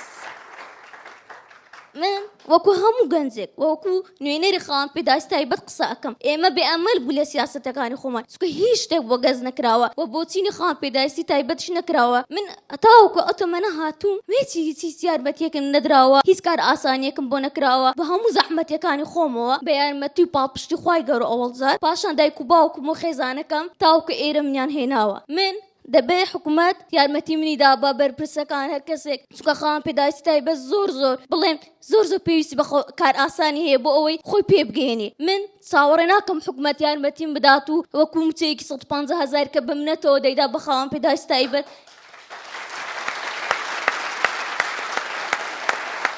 من دەمەوێت حکوومەت یارمەتیم دا کار ئاسانیم بۆ بکە لە پەروەردەدا لە خوێندنەکەمدا لە تەندروستیدا کاتێک کە دەچم بە نەخۆشخانەیەک فەرمانگەیەکدا کە دەچم نەکسێ قات ببڕم بە قادرمە کە دەبێت ئەسانسۆر هەبێتن هەموو ئەو پێداویستیانە کە خاوەن پێداویستی بنەڕەترین پێداویستی لە کوردستانە بوونی نییە. بەداخۆ دەڵێم 30 ساڵ حکومڕانی کە هیچ شتێک بۆ خاوەن پێداویستی تایبەت نەکراوە. سزای من دەڵێم بەداخەوە دووبارە زۆر زەحمەتیم کێشاتەوە گەیشتمە ئێرە. من وەکو خاوەن پێداویستیەک نوێنەراتم خاوەن پێداویستەکەم زۆر خاوەن پێداویستی دابڕاون لە کەرتی خوێندن بەهۆی ئەوەی کە هیچ شتێکیان بۆدابی نەکراوە. هیوادارم حکوومەت گوێی لە گلەییەکانی منە بێت بگەڕێتەوە پێداچوونەوە بە سیاسەتی خۆیان بکە. خاوەن پێداویستی تایبەت وەکو هەموو کەسێک مافیەیە بخوێنێ و ببێت بە خاوەن پیشەی خۆی. دەستەکانت خۆش بێ زۆر سپاس. تەوقە بکەین. زۆر سپاس دەکەین. دەستەکانت خۆش بێ زۆر چاڵەنجیش هەیە. ئۆکەی. من چاڵێنجی کاک مەسرور بارزانی دەکەم بێتە زانکۆی سۆران وەکو بەرپرسی کابینەی حکوومەت یاریمی کوردستانەکە ئەو بەرپرسە لە حکوومەت دەمێ هەموو ئەو گلەیانەی خۆم بە کاک مەسرور بارزانی بگەێنم چونکە ئەو بەرپرسە لە هەموو حکوومەت. دەستەکانت خۆش بێ زۆر سپاس. دەست خۆش. دەستەکانت خۆش بێ. نمونەی شێرە ژنی نمونەی خۆڕاگری نمونەی ژنی کورد ئەوەی کە لە شاخ پێشمەرگە بوو ئەوەی کە لە شاخ ئەم ئازادی بۆ ئێمە دابین کرد کە ئەمڕۆ ئێمە شەتوانین قسەی تیا بکەین و سیاسیەکانی شەتوانن قسەی تیا بکەن ئەوەیە بە توانای خۆی لە شوێنێکی ئەم نیشتیمانەوە لە سوچێکی ئەم نیشتیمانەوە خوێندوویەتی و گەیشتووەتە ئەمڕۆ بە دەستی خۆی بە توانای خۆی بە پشتیوانی خوای گەورە و خێزانەکە.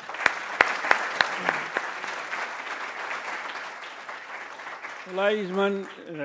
لەناخەوە سپاس دەکەم سپاسی وشیاری دەکەم سپاسی ئیرادە دەکەم سپاسی سووربوون دەکەم لەسەرەوەی توێ پاشە ڕۆژێکی باش بۆ خۆت کە سوکارت و ملەتەکەت دابین بکەیت. قسەکانت هەمووی تێی دەکەم هیچ مشکلێکم نییە ینی وڵامم نییە بۆ قسەکانت ئەسڵان ئەو نە قسەی جوانت کرد ئەو نە قسەی جوانت کرد دەرت خست عەقڵی ئینسان وشیاری ئینسان پەیوەندی بە جەستەوە نییە پەیوەندی بە بیرکردنەوەەوە هەیە بە پەروەردەوە هەیە بە ژینگەکەەوە هەیە حیشان بزانە با من ڕەنگە تۆ من نەناسیت هەر ئەوەیە مەلا بەختیاری بەڵام تۆ ئەزانی من دایک و باوکم 24 ساڵ نەفی کراون بۆ جنوبی عێراق نانە زەحمەت تا زەحمەتەیە. دەست خۆش بەس گوێمان لە دەنگت نابێ ئێستا بێ من تۆزەکەت بە ڕوون کەمەوە بۆی بزانی هەمومان لە معاناتەوە هاتوون وێ نەبێنێ من زۆر ناخۆشیمان دیوە بۆ ئاگداری ئێجگار ناخۆشیمان دیوە باوەڕکەن ینی ئەمە دەبوانی بەڕێز من دایک و باوک و حەوت خوشک و برام 24 ساڵ تەرحیل کران بۆ جنوبی عێراق بۆ فەلوجە تەرحیل کراون نەمدیونەوە 24 ساڵە 24 ساڵ من 4 خوشک و برام لە جنوبی عێراق لە وەسەتی عێراق لە دایک بووە من نەمدیون تا گەورە بوون ینی کە ئەڵێم تەحملی مەشاکلەکەم هەر تەحملی ئەوە ناکەم گیرفانم پڕەیە پڕنیە تحملی ئەنفالم کردووە تحملی کیمیا بارانم کردووە تحملی برایەکم شەید کراوی سەش نازانم قەبرەکەی لەکوێیە جێگەی بەهەشت بێ سەش نازانم یعنی ئێمە تحملی ئەو کارەساتە زۆر گەورانەمان کردووە ئایا توانیومانە جەنابەت خزمەت بکەین ئەم حکوومەتەمان کە مندامان خزمەت بکەوانە بەداخەوە وەکو پێویست نەتوانن نەتوانن هیچم نەبینیوە من دەڵێم نەتوانراوە من دەڵێم باشە ڕاوەستە ئەکشت هەیە سێ ڕێکخراوتان هەیە هی کە مندامان من دەستم لە دامەزرانی هەرسێکیانە هەیە وەزیرەکەی کاربار کۆمەڵات وا بزانم کوێستان خان سەر بە حیزبەکە ئێوەیە نا سەر بە گۆڕانە گرنگ نییە گرنگ ئەوەیە کار بکرێت لە بۆ هەرچ باشە و دەمەوێت شتێک پێ بڵم ئایا ئەوە کە ئەو زەحمەتەنەدا کێشاوە تا گەیشتن ئێرە دڵنیا قوربانی زۆرتان داوە بەڵام کە گیرفانتان پڕ بووە من باسی شخصی تۆ ناکەم هەم بەرپرسێک پێویستەکە کە خەڵکیشتان بەبیر بێ گیر و گورفانی قوڕگی خەڵتان بەبیر بێت زانی قسەی زۆر جوانە ئەگەر نازانم لە تەلەڤیزیۆنە تۆ دیتوانە دوسێ ڕۆژ پێش ئێستا ڕۆژی جیهانی ئۆتیزم بوو ئەتو حاڵ دایک و باوکی ئەوانت بینیوە کە لە ماڵەوە وەکو زیندانوان دەبێ مناڵەکانی خوان زیندانی بکەن ئەوە یەکێکە لە هەرە خراپترین ژیان تۆ دەبێت لەبەر مناڵەکەت قوربانی بدە هیچ خۆشیێک لەو ژیانە نەبینیت بەداخەوە تۆ ئەگەر بێت و بۆ 2 ڕۆژ لەناو ماڵێکا بژی ئەگەر دووکەم ئەندامیان هەیە تۆ دەبینی کە چەند لە چ ڕەزاڵەتێکە ژیانەکەن دەست خۆش زۆر سپاس دووبارە زۆر سپاس ڕوونکردنەوە نییە بۆ قسەکانە نە بە قسەکانت حەقن حەق و حەقی خۆتە دەستەکانی خۆش بێت ئەو کراس ڕەشە زۆر دەمێکە وعدم پێیاوە لە ئاب هەر بە چاو ئەڵێ بێسون منیش بە چاو وعدی پێم سەرەتا بە خێراتنی دکتۆر مەلا بەختیار دەکەم دکتۆر نیم تۆزێ پێش لە سەخەری بوو بکەن بە حاجی سەرەتا وەک کەمەندامێک حەز دەکەم گلە یەکەمە بەس لە لایەنی دارایی نەبی لایەنی مەسەلەن کار ئاسانی بی ئەمە ڕۆشتم بۆ سەر قەڵات بە پێ ناتان بەسەرکەوم ویستم بە سیارە بەسەرکەوم گوتیان نابی مەمنوعە سیارە بەسەر قەڵات بکەوی لە تەنیشتە من ئیزنی سیارەهێندا بەسەر قەڵات بکەوی تۆش خاوەن پێداویستی تایبەتم بەڵێ قاسی ڕاستم پێوەنیە یعنی ڕێگریم لێ دەکرێت کە بچمە سەر قەڵاتی سەر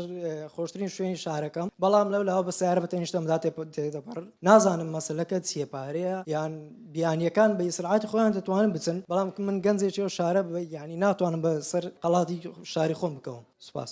دەستەکانت خۆش بێ هیچ دەست خۆش فەرموو هەوگر حەسەن زانکۆی لوبنانی فەڕەنسی قۆناغی دووەم کورد لە هەر 4 پارچەی کوردستان خەباتێکی زۆری کرد تاوەکو گەشت بەم ڕۆژە ئەوەی هەیەونیمان ئێستا تەنها ئەم هەرێمی کوردستانەیە بەدەستمانەوە کا قوبات تاڵەبانی لە بەرنامەکانی پێشووە لە جێگەی تۆ وتی ئایا ئێمە عێراقین یاخودنا دەنگدەرانی یەکێتی دەنگیاندا بۆەوەی کە نوێنەرایەتی کوردستان بکات لە عێراق بەڵام یەکێتی بە پێچەوانەوە نوێنەرایەتی عێراق بکات لە کوردستان یعنی من زۆر پارادۆکسە یعنی هیچ زۆر هاودژە چ شارێکی عێراق هەیە کە لە هەولێر ئاوادانتر بێت تا من بڕۆم عێراقێکە بکەم بەخۆم چ شارێکی عێراق هەیە لە سلێمانی خۆشتر بێ لە سلێمانی دڵگیرتر بێ پرسیاری دووەمیشمەوەیە ڕێک پێچەوانەی پرسیاریە قەت عاشق بووی خانەقین قەت عاشق بووی ئەزانی چی پرسیاری دووەمی بەڵام ئەوە کەوتیتە پارادۆکسەوە خانەقین شاری عێراق نییە شاری کوردستانە کاک مەلا بەختیار ئەڵێ چ شارێکی کوردستانە نا ئەڵێ چ شارێک هەیە لە عێراق بەقەدەر سلێمانی دڵگیر بێ خۆش بێ یعنی من بۆ بخۆم بە عێراقی بزانم بۆچی عێراقەکە وا لێ نەکەم کە خۆی بە کوردستانی بزانێ پرسیاری دووەمتی ئاگا لێ نەبوو بۆی دووبارەکەرەوە بە جوان چەند جار عاشق بووی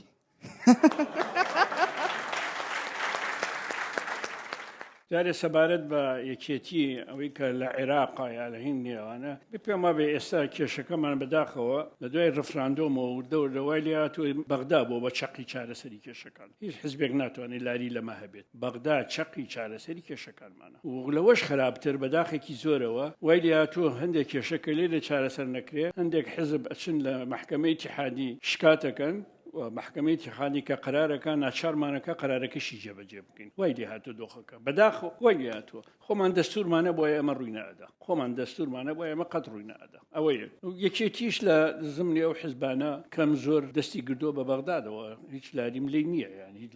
بۆ ئەوش نەچووە بڵێ بەغدا ئەڕوخێنن چوو بۆ اتفاق لەگەڵ بەغدا هەموو حیزبەکانیشیان دیوە هەر بۆ ئەوەش چوون کە ئەو کێشانەی هەیە چارەسەر بکرێت لە ڕووی سیاسیەوە و هەرێم بتوانێت لە ناو بەغدا لە چوارچێوەی عێراقی ئیشەکانی خۆی بکات فیدرال وایە واز لە تموحەنەتەواتەکان لە خەیاڵی خۆمانە بینین فیدرال بەشێکە لە عێراق بەڵام لە من بپرسی من مانگونیوێ لەمە بەر لە تەلەڤیزیۆنی شەرقیە مقابلەمە بوو بە عەرەبی وتم من کوردستانیکی عێراقیم و عێراقیەکی کوردستانیم لە کوردستانی عێراقم بەڵام بچمە بەغدا بۆ کوردستان خەباتەکەم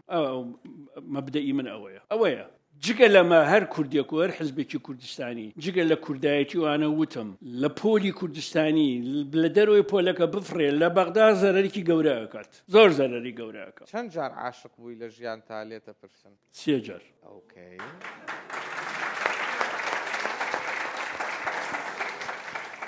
جارێکیان لە سەردەمی گەنجێتی مناڵ بووم 14-15 ساڵ بووم کچێکی خانەقی خۆشی ویستم خۆشی وازی لێرم ئۆکەی باش من چاڵنج دەکەم کام کامێرەیە کاک بەختیار وەرەگرێ بە کلۆز ئێرە ئۆکەی ئەگەر ئەو خاتونە خانەقینیە ئێستا چاوی لە جەنابەت بێ بە خانەقینی چی پێ ئەڵێی بەس تەماشای ئەو کامێرایە بکە بۆمان ئێستاش احترامی ئەگرم ئێستاش سەڵاوم هەیە بۆی احترامی ئەگرم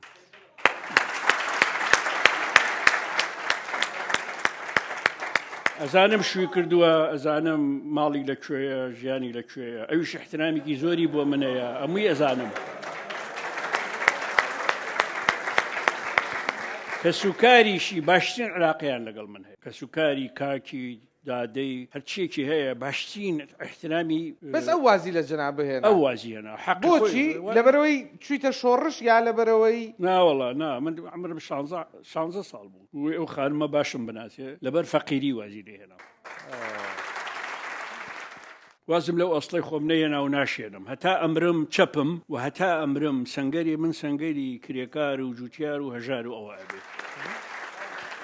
ئۆکەی ئەوە یەکەم دووەم و سێم سێ جار فەرموود عاشق بووی دووەم خێزانی پێشوم بوو جیا بووینەوە لە یەکتر سێم ئەم خێزانەمە کە زۆر تەمەن درێژ بن بەیەکەوە هەر بە خۆشی بژین انشاءالله ئەو خانەقینەکە بۆ خێزانی ئێستەم باس کردووە نێنی نییە نازانم ئەم ئێوارەیە ئەچیتەوە ماڵەوە تووشی مشکلە مەکەن نوها بەهادیم یەکێکی دیکە لەو کچە ژیرانەی لە کوردستان بە فکری خۆی توانیوێتی لە سۆشیال میدیا خۆی دەربخا بەخێر بێ زۆر سوپاس کە دعوەتەکەمانت قبول کرد زۆر سوپاس بۆ بانگهێشتەکە کاک بەستون زۆر سوپاس بۆ بەرنامەکەش و بە خێراتنی میوانە بەڕێزەکەش دەکەم کاک مەلا بەختیار پرسیاری من لێرە ئەوەیە بۆچی کاتێک کە ئێمە پرسی گەندەڵی ئاڕاستەی هەر بە پرسێکەکەین وەکو بالا و کوتۆبی با لە کەپسێکی لە ئەیە بۆ کەسێکی کە ئاڕاستەی لایەنێکی تری ئەکات و خۆی لەم پرسە بێبەری ئەکا ئەگەر هیچ کامێکتان گەندەڵین ئەی ئەم گەندەڵە کێیە کە هەمووتان گیرتان خواردۆ بەدەستیەوە وڵا بەهار یەکسەر جوابت بەمەوە بەرپرسی شەیە ڕازگۆی و بەرپرسی شەیە دروستنە باشە پرسیاری دوو هەمیشەم حکومەت چییە و حیزب چییە ئەگەر ئەم دوو لایەنە ئەم دوو دەستەواژەیە جیاوازن بۆچی لە ناو کوردستان هەموو دامودەستگاکان هەموو وەزارەتەکان تەنانەت ئەو هێزە میلیەکان و هێزە سەربازیەکان لایەنگیری حیزبێکی دیاریکراون و ئەگەر تۆ پشگیری لایەنێکیانە بێ وەفاداری بۆ لایەنێک نەبێ ئیش ناڕات لەو شاریکەتیایە ئەژیت بۆ ناوچەکان جێکان دەبەستە حیزبەکانە ئایا دەوری حکومەت چیە لێرە کە حیزب هەموو شتێک بکات بەداخەوە ئێمە تا ئێستا بەس دەستەواژەی سیاسی پێڵەن هەژمون بە عەرەبی عنی هەیمەنە یعنی باڵا دەستێتی حزب تا ئێستا باڵا دەستێتی یا هەژمونی حزب لە دەسەڵاتە لە جومگەکانی دەسەڵاتە بەقوتە بەداخەوە ئەمە غەڵەتێکی گەورەیە غەڵەتێکی بنیادیە و ئەنجامەکەیشیە بینین بێ متمانەیی ململانیە تێکشوونی کۆمەڵایەتی نەبوونی ئاشتی کۆمەڵایەتی سەبەبەکەی ئەوەی هێشتا حکوومەتەکەمان حکوومەتێکی دەستوری نییە یعنی دەستورمان نییە ئێمە حزب زاڵە ئەمە غەڵەتێکی گەورەیە ئەم غەڵەتە بێ چارەسەر بکرێ من پێم وابێ زاڵبوونی حزب چارەسەر نەکرێ باقی کێشەکانی چارەسەر ناکرێت حکوومەت ئەبێ حکوومەت بێ حزب بێ حزب بێ تەواو دەستخۆش ئەوانەی کە پرسیاریان ماوە لە ناو هۆڵەکە ماونەتەوە هەموو پرسیارەکان بە یەک جار وەرەگرین 5 من سیزاری دریس تەڵەبەم لە زانکۆی لوبنانی فەڕەنسی کۆلێژ ئەندازیاری لە داهاتوودا دوو پرسیارم لە بۆ جەنابیانەیە لە داهاتوودا ئەگەر لە لاهور شێخ زەنگی لیستی نوێ ڕابگەێنێت حزبی نوێ داوا لە جەنابەت بکات لیستە ڕێزی و لیستەوە خزمەت بکەیت دەچی یان ئەگەر دەچی بۆ دەچی ئەگەر ناچی لەبەرچی ناچی ئەو کودەتایی لەسەر لاهوری شێخ زەنگی کرا ئەگە بەرامبەر جەنابەت کرابایە چاڵ وێستێکت دەبوو ئۆکەی پرسیاری دوای ئەوە نا تۆ تەواو دوو پرسیارە کردەوە ئەو پرسیارەمەیە بەسەریایی دەزوودەی ببورە ئەوەی لە سلێمانی دەگوزارێتن لە ڕووی سیاسیەوە چی ناودنێ ئازادی سیاسی یان فەوزای سیاسی یان پاشاگردانی و چەقبەستووی سیاسی بەڕای بەڕێزیان بەرەوکوی دەچێتن یان بە تایبەتی پارێزگای سلێمانی بەرەوکوی دەچێتن ئەو سیاسەتی کەوالوی پێڕەو دەکرێتن سلێمانی بەرەو چ ئاقارێک دەباتن چووکە هەڕۆژە و ڕووداوێک ڕداتن شەو دەنوین هەڵدەستینەوە بەیانی کەسێک کوژراوە تیرۆر کراوە یعنی زۆر شت ڕوو دەداتن پرسیاروەرە کاک بەختیاروا بێت تا بەیانی تەواو نابین زۆر بە کورتی جوابەوە بەو خۆیەوە خراپە پێش برسیار لە بێشما کەڵەکەی مەکە کاکە فەرموو بەس کاک بەختیاری یەک خولە کاتە هەیە بۆ هەر سێ پرسیاری کردو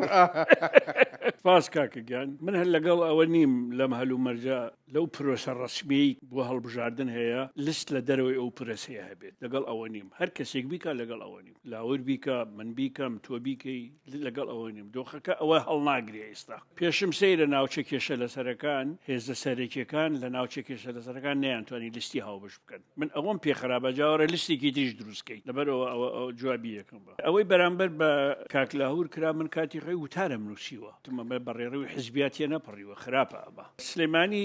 چی ناو دەنێ سلەیمانی ناتوانانی ناوی بگۆڕی هەر سلەیمانیە دەزانم دڵێکی باوکە دەزانم دڵێکی بێگومان لە سلەیمانی جۆرێک لە لیبرالیزم هەیە جۆرێک لە ئازادی تایبەتی بە سلەیمانی هەیە و لە سلەیمانی ناتوانانی ئەمە نەکەیت سلەیمانیە بەڕاستی ئەبێ ناتوانین کە ئەگە بێ ئەگەسەر باسی باشە ئەگەر ببێ بە مناقەشە بەیانی ئەگە باسی تیرۆر و کوشتن ئەەکەیت پێرێ زابتێک لە هەولێر کوشرا 2 هەفتە لەمەوبەر مەسئولێکی گەورەی پاراستن لە زاخۆ کوژرا بەردەوام خەڵکە کوژرێ ینی تاوان لە هەموو شوێنەکەکرێ چونکە دۆخەکەی نالەبارە لە سلێمانی زیاترەکرێ خراپە سەبارەت بۆ بۆرجمانانی کە تورکیا کردی ئسکلەر کە تورکایە ئەوەی دوکان هەرڵن ئیدانە ئەەکەین دوکان بڵێ دوکان خەلەکان بۆردمانێک کرا بۆردمانی بە بڵێن درۆن بوو سارەیەک و 2 کەسکرانە ئامان دوکان بوو یا لای ئاغجەلەر بوو خەلەکان دوکان ڕێی خەلەکان بە شێوەیەکی گشتی ئەو هێرشانەی کە دەسەڵاتی کوردی ناتوانێت هەر ئەڵە ئیدانە ئەەکەین بەڵام بە کردار نایبینین ئێمە ئۆکەی دەست خۆش ئاریا سوپاس بۆ پرسیارەکەت سڵاوم کاتتان باش من محەممەد ئەنوەر قوتابی بەشی یاسا لە زانکۆی ئەمریکی سلێمانی لە پێش 2000 ئێمە هەموو سیستەمەکانمان تاقی کردو و هەموو سیستەمەکان لە دژی کورد چەشی قورسیان بەکارێنە لە دوایەوەی کە من لەدایک بووم من بۆ لەدایک بووم بۆی ئایندەیەکی خۆشم هەبێ زۆرێک لە پێشمەرگە قارەمانەکان شەهید بوون بەڵام دواتر سیستەمی فیدراڵێتمان تاقی کردەوە لە 2017دا ئێمە داوای ڕیفراندۆممان کرد لەوێ شەربەتچەکی قورس وەڵامیان داینەوە پرسیارەکەم لێرە ئەوەیە ئایا ئەوەی کە لە عێراقە گوزەرێ کێشەیەکی ڕەگەزیە لە دژی هەرێمی کوردستان یانەوە تا کێشەیەکی ترە چونکە ئەگەر کێشەی ڕەگەزی نییە بۆ هەموو سیستەمێک لەگەڵ عێراقا سیاسیە یاخود پەیوەندی بە ئەوە هەیە کە ئێمە ڕاستە بەڵام بە بەردەوامی هەبووە ئایا ئەو کێشەیە دژە ڕەگەزی کووردە چونکە کاکمەلا بەختیار لە دیبەی تێکترا باسی کرد زۆر سپاس فەرموو سڵاو من ناوم شادە خوێندکاری زانکۆی ئەمریکی سلێمانیم کاکمەلا بەختیار هەڵە نەبم تۆ مانگی پێشوو لە لۆزان بووی چونکە بەیاننامەی لۆزان کۆتایی پێهات ئایا داهاتووی کوردستان چییە ئایا هەر چوار پارچەکە بوونیانە بێتوانێت چکە خۆتان زان بەیاننامەی لۆزان بۆ دانرا بۆ ئەو ڕێکەوتنامەیە بوو کە کوردستانی دابش کرد داهاتوی 5 لێوێ بەڵێ لە 6 ساڵ بێ ئایا کێ بەشدار بوو کێ لەگەڵ دەنگیا بوو کە پێکەوە بن چی ڕوویدا کەمێکمان بۆ باسکەی دەست خۆش شاد پەنای شاد لە کۆنفرانسەکە کێ بەشدار بوو یا ئەسلی لۆزان لە کۆنفرانسەکە ئایا کێوکێک بەشدار بوون و دەنگەکانیان چی بوو دەست خۆش پەنای شاد ناوت و پرسیارەکەت بەخێرایی بورهان خوێندکاری زانکۆی لەیلا لەنیا خوێندکاری زانکۆی ئەمریکی بەشی پەیوەندیدە دەوڵەتەکان سەرەتا شتێکەوە لەسەر کۆنەپەرستی ئایا کۆنەپەرستی بە کۆنەپەرستان بنبڕەکرێ و ئەگەر پێویستە گەنج بێتە پێشەوە و کۆنەپەرستان لاچن چۆن ئەکرێ ئەمە چۆن ئەکرێت بێ زەحمەت لەنیا وتت کۆنەپەرستی و کۆنەپەرستان بەراورد دەکرێ بەیەکەوە نا وت کۆنەپەرستی هەیە و شتێکی وا بوو لە سەرەتایە منەڵم کۆنەپەرستی بە کۆنەپەرستان بنبڕ ئەکرێ چکە ئێستا ئەوەی منەی بینم ئەم حیزبانەی دەسەڵات کۆنەپەرستن و شتێکی تازە نابینم بانەوەکانیان گەنج بن بەڵام هەمان تایپی باو باپیرانیانن و من مستەفید نەبووم لەمە نەدایک دوای لەنیا ئۆکەی دوای لەنیا من ڕامانم لە زانکۆی سلێمانی بەشی خوێندنی ئیسلامی کاتی قسەکانە بەڕێزێک لێ پرسیاری حکمی ئیسلامی کرد کە بەختیاری جوابی یانێکە حکمی ئیسلامی ئەقل لە حکمڕانیە سنتەرە نەک خەیاڵ لەوێ لە خەیاڵەکە مەبەستی لە چیە مەبەستی لە ئیسلامە یان مەبەستی شتێکی ترە و ئایا حکمی ئیسلامی کە توانی بێتی عەرەبستانێکی نەخوێنەواری پێبەتی کە حکمی ڕۆم و فارس زاڵوە بەسەریە بکا بەو دەوڵەتی کە ئێستا هەیە ناتوانێت کوردستانی ئاوادام بکاتەوە دەست خۆش سپاس ڕامان ئەوکەی فەرموو ژیرکۆ زاهر پرسیارەکەم وەک وەرێمی کوردستان بۆچی نەماتوانی و چاولێکەری لە وڵاتانی دراوسێمانکەن یاخۆت وڵاتانی ڕۆژهەڵاتی ناوەڕاست بە تایبەت ئیمارات کەوان لە ڕووی تەکنۆلۆژیا و هەموو شتێک و پێشکەوتون بۆچی نەماتوانی و وەرێمی کوردستان شتێکی وا بکەین بۆچی ئێمە یەکڕیزی نەتەوەیمان نییە دەست خۆش ژیرکۆ کەیتر هەیە سلێمانی فەرموون ئەم کاتەوە باش من ئارۆز لە سلێمانیەوە پرسیارەکەم بۆ کاک بەختیارەوەیە کە هەموو جارێک کە پێشبینیت کردو یان مەزەندەت کردووە بۆ هێنانی کورسیە لایەن لایەنەکانەوانێ و زۆربەی جارەکانی ڕاز بووە و خۆی دەرچووە بە مەزەندەی خۆت ئەم جارە یەکێتی نیشتیمانی کوردستان چەند کورسی هێنێت دەست خۆش دوای ئەو هەر سلێمانی زۆر سپاس من سیپە یوسف پەیمانگای قەیوان سپاس دەکەم کە ئەو دەرفەتت بۆ ڕەخسانی کاک بێستون من پرسیارێکم لە بەڕێزت هەیە کاک مەلا بەختیار ئەم پرسیارم لە زۆر کەسی کەش کردووە بەس ئەزانم کە تۆ کەسێکی زۆر خوێنەوار و ڕەوانبێژێکی باشیت خوێندنەوەی باشت بۆ شتەکان هەیە کەسی سەرکردە لای تۆ کێیە لیدەرشیپ لای تۆ کێیە زۆر حەزەکەم وەڵامەکەی بە دروستی وەرگرم و ئایا ئەم سەرکردانەی ئێمە بەڕاستی یعنی هەموو بە معنی کەلیمەکەی وشەی سەرکردە و لیدەرشیپیان تایە کە خۆیان بۆ هینە ئەپرسن من زۆر باسی پێشمەرگە کرا حەز ئەەکەم ئەوە بڵم کە منیش وەختی خۆی کچە یعنی باوکم پێشمەرگە بووە و ئێستاش وەکو نوێنەری باوکم لێرم کە کچی زیندانی سیاسی و کە مندامی سەنگەرە سپاسانەکەم زۆر بەڕێزن حەز ئەەکەم وەڵامێک هەبێ بۆ ئەوەی کە بزانم چی بۆ زیندانی سیاسی کراوە باسی عێراق ناکەم لە عێراقەوە زۆر شتیان بۆ کراوە بە زۆر کۆرەمی کوردستان دەستان خۆش بێ سەرکەوتوو هەیڤیار ئەمیرم لە جامیعەی سلێمانیەوە بەشی ڕاگەیاندن پرسیارەکەی من ئەوەیە چی هەیە بۆ ئەوەی کە حیزبەکان یاخود حکومەت بەگشتی لەبەر ئەوەی کە من لە بۆ نمونە بەشی ڕاگەیاندنەوە هاتووم ئەیبینم لە هەموو دەستگاکانی ڕاگەیاندنە کە دەستگایەکی ڕاگەیاندن بەدەست حیزبێکەوەیە بۆ نمونە هەر وەکو یەکێتی یاخود ناوی هەر حیزبێکی تر بێنم هەیە دەستگایەکی تایبەت بەخۆی کردوێتەوە چی و هەیە بۆ ئەو شتە کە ئێوە دەستگایەکتان دیاری کردووە تایبەت بە خۆتان و ئازادی ڕای ڕاگەیاندنتان وەکو بڵێ کەپ کردووە تایبەتتان کردووە بە خۆتان دەست خۆش دەست خۆش سپاس من ئارانم لە زانکۆی پۆلیتێکنیکی سلێمانی و ئاران بەڵێ خوێندکاری ئەندازیاری گەیاندنم ڕاستیەکەی پرسیارەکەم لە کاک مەلا بەختیارەوەیە هیچ ڕووداوێک هەبووە یان بڕیارێکیەوە کە زۆر لی پەشیمان بێ بڵێ خۆزگە ئەوم نەکردە یان پێچوانەکەی ئەوم کردە ئۆکەی دەست خۆش زۆر سپاس دیدارکاوە زانکۆی سلێمانی بەشی ڕاگەیاندن دەمێ ئەو پرسم ینی لە حاڵەتێکە بۆ نمونە لە میدیاکانە بەگشتی من چکە بە حکومەوەی خوێندکاری بەشی میدیام ئەمێ ئەو بزانم بۆ منە و هەواڵێکە لە کەناڵێک بە شێوەیەک بەشەکرێ و لە کەناڵێک تر بە شێوەیەکی تر ئایا ئەم بە بڕای ئێوە ئەم جیاوازیە تاکەی بیرروڕاتان چییە لەسەر ئەمە ئایا پێتان باشە ئەمە هەر بەردەوامێت چکە ئەمە ئەبێ سنوورێکی بۆ دابنرێت تاکەی بەم جۆرە چەند لایانی بوونی هەبێت زۆر سپاس کاک مەلا بەختیار ئاریا ئەڵێ هێرشەکانی تورکیا هەرێمی کوردستان تاکەی ناتوانێت ڕێگری لێ بکە نە بەداخەوە حکوومەتی هەرێمی کوردستان ناتوانێت ڕێگری نە لە ئێران نە لە تورکیا بکە بەداخەوە مەسلەی بەرگری لە ڕووی عسکەری و تەکنۆلۆژیەوە شتێکە مەسلەی هەڵوێستی سیاسی شتێکی ترە لە هەڵوێستی سیاسی نە حکوومەت نە حیزبەکان دەستێوەردانی دەوڵەتانی دەوروبەرمان قبول ناکەن بەڵام بە عسکەری ئەو دوو دەوڵەتی زلهێزی ئیقلیمین بە حکوومەتی ئێمە مقاومت ناکرێت لەگەڵیانە ئاسان نییە یعنی ئیلا ئەبێ بە سیاسی و اقتصادی لەگەڵیانە مەناقشە بکەیت لە حاڵەتێکە بیانەوە کوردستان داگیرکەن باشووری کوردستان داگیرکەن ئەو کاتە هەمومان پێشمەرگەین مستحیل ئەوە قبول بکەین محەممەد ئەنوەر مەلەکی جەمهوری بەردەوام کێشەی ئەڵێ کێشەی عراق لەگەڵ ئێمە کێشەیەکی سیاسیە یان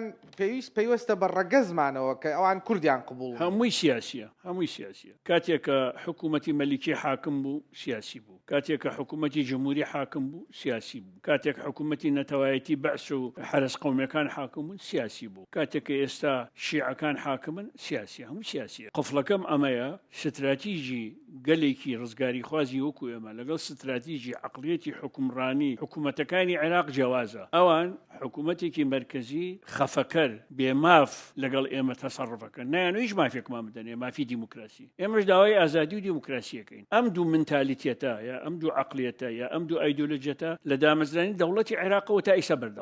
ئێستا بەردەوامە شاد پرسیاری ئەو کۆنفرانسی کرد کە لەسەر لۆزان بەسرا جەناب تەفەرمی 25 مانگ لەوێ بووی بەڵێ لە لۆزان کەسایەتی گەورە بەشدار بوو لەوانە سکرتێری حیزبەکە دووسێ حیزبی بەشەکانی کوردستان بەشدار بوون کاکو شێرزێباری لەوێ بوو من لەوێ بوو بیرمەندی گەورەی تورکیا 8 پرۆفسۆری گەورە لەوێ بوو زۆر کۆنفرانسێکی ئارام بوو ئەوی منی لێ بووم زۆر ئارام بوو بەحسەکان زۆر جوان پێشکەشکران و بەلاغی ختامیشی دەرچوو بزانە ئەو جۆرە کۆنفرانسانە ناتوانێت بڕیار بدا ئەتوانێت یادەوەریە مێژوەکان سەر لە نوێ تەتەڵە بکاتەوە هەڵ بسەنگێنێتەوە گینا وەکو بڕیارەکانی نە هەڵوێستە و دەریە بڕێت هیچی تر نەبوو لەنیا کۆنەپەرستی بە کۆنەپەرستان لە ناونەچێت نەخێر خۆی کۆنەپەرستی کۆنەپەرستەکانی سەپێنن چۆن نتوانێت بەو لە ناو بچێت بە جواب بزانم لەنیا قسەی دڵی ئەوەیە کە ئێوە هەمووتان کۆنەپەرستن و ناتوانن کۆنەپەرستی لە ناو ئەگە کۆنەپەرست بن کۆنەپەرستمان پێ لە ناو ناچێت بۆیە لە ناو نەچووە ئەگە کۆنەپەرست بین بەێمە کۆنەپەرستین کاکە دەرەبا من چەمکی کۆنەپەرستت بڕن کۆنەپەرست چێە لە سیاسەتە لە اقتصادە کۆنەپەرست ئەوەیە هێزی بەرهەمهێنانی کۆن ئەکا بە کۆسب لە بەردەم نا پەیوەندی بەرهەمهێنانی کۆن ئەکا بە کۆسب لە بەردەم هێزی بەرهەمهێنان کە ئەبێ بگۆڕێ هێزی بەرهەمهێنان و پەیوەندی بەرهەمهێنانە هەر هێزێک پەیوەندیەکانی بەرهەمهێنان نەکا بە کۆسف لە بەردەم هێزەکانی بەرهەمهێنان کۆنەپەرست نییە ئەکرێ بڵێ ڕاستڕەوە ئەکرێ بڵێ وەکو پێویست دیموکراسی نییە بەڵام ناتوانین بڵێ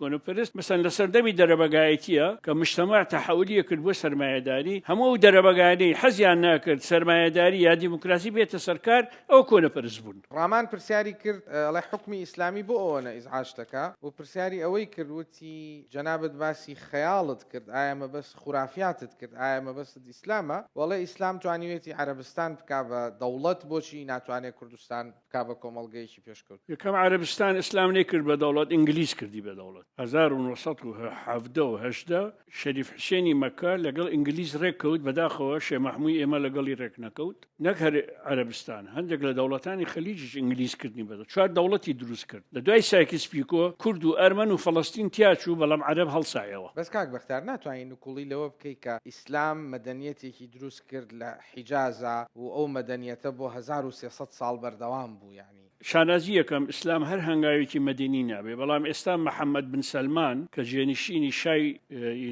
شای سعودیەیە ئێستا بڕیاری داوە هەموو ئەو سیستەم و عقلیێت و جیهاد و ئیشتیهاد و نازام چی کە پێش ئەوە وەهابیەکانی سعودیە نابوویان لە 100 ساڵی ڕابردوو هەمووی هەڵەوەشێنێت یعنی چی یعنی مەدەنیەت نەبووە وەهابیەت هەبوو لە سعودیە ئیستا هەمووی هەڵەوەشێنێتەوە پرسیاری ئەوەی کرد لە خرافیات مەبەستت ئیسلام بوو نەخێر مەبەست هەر شتێک لە بەدەر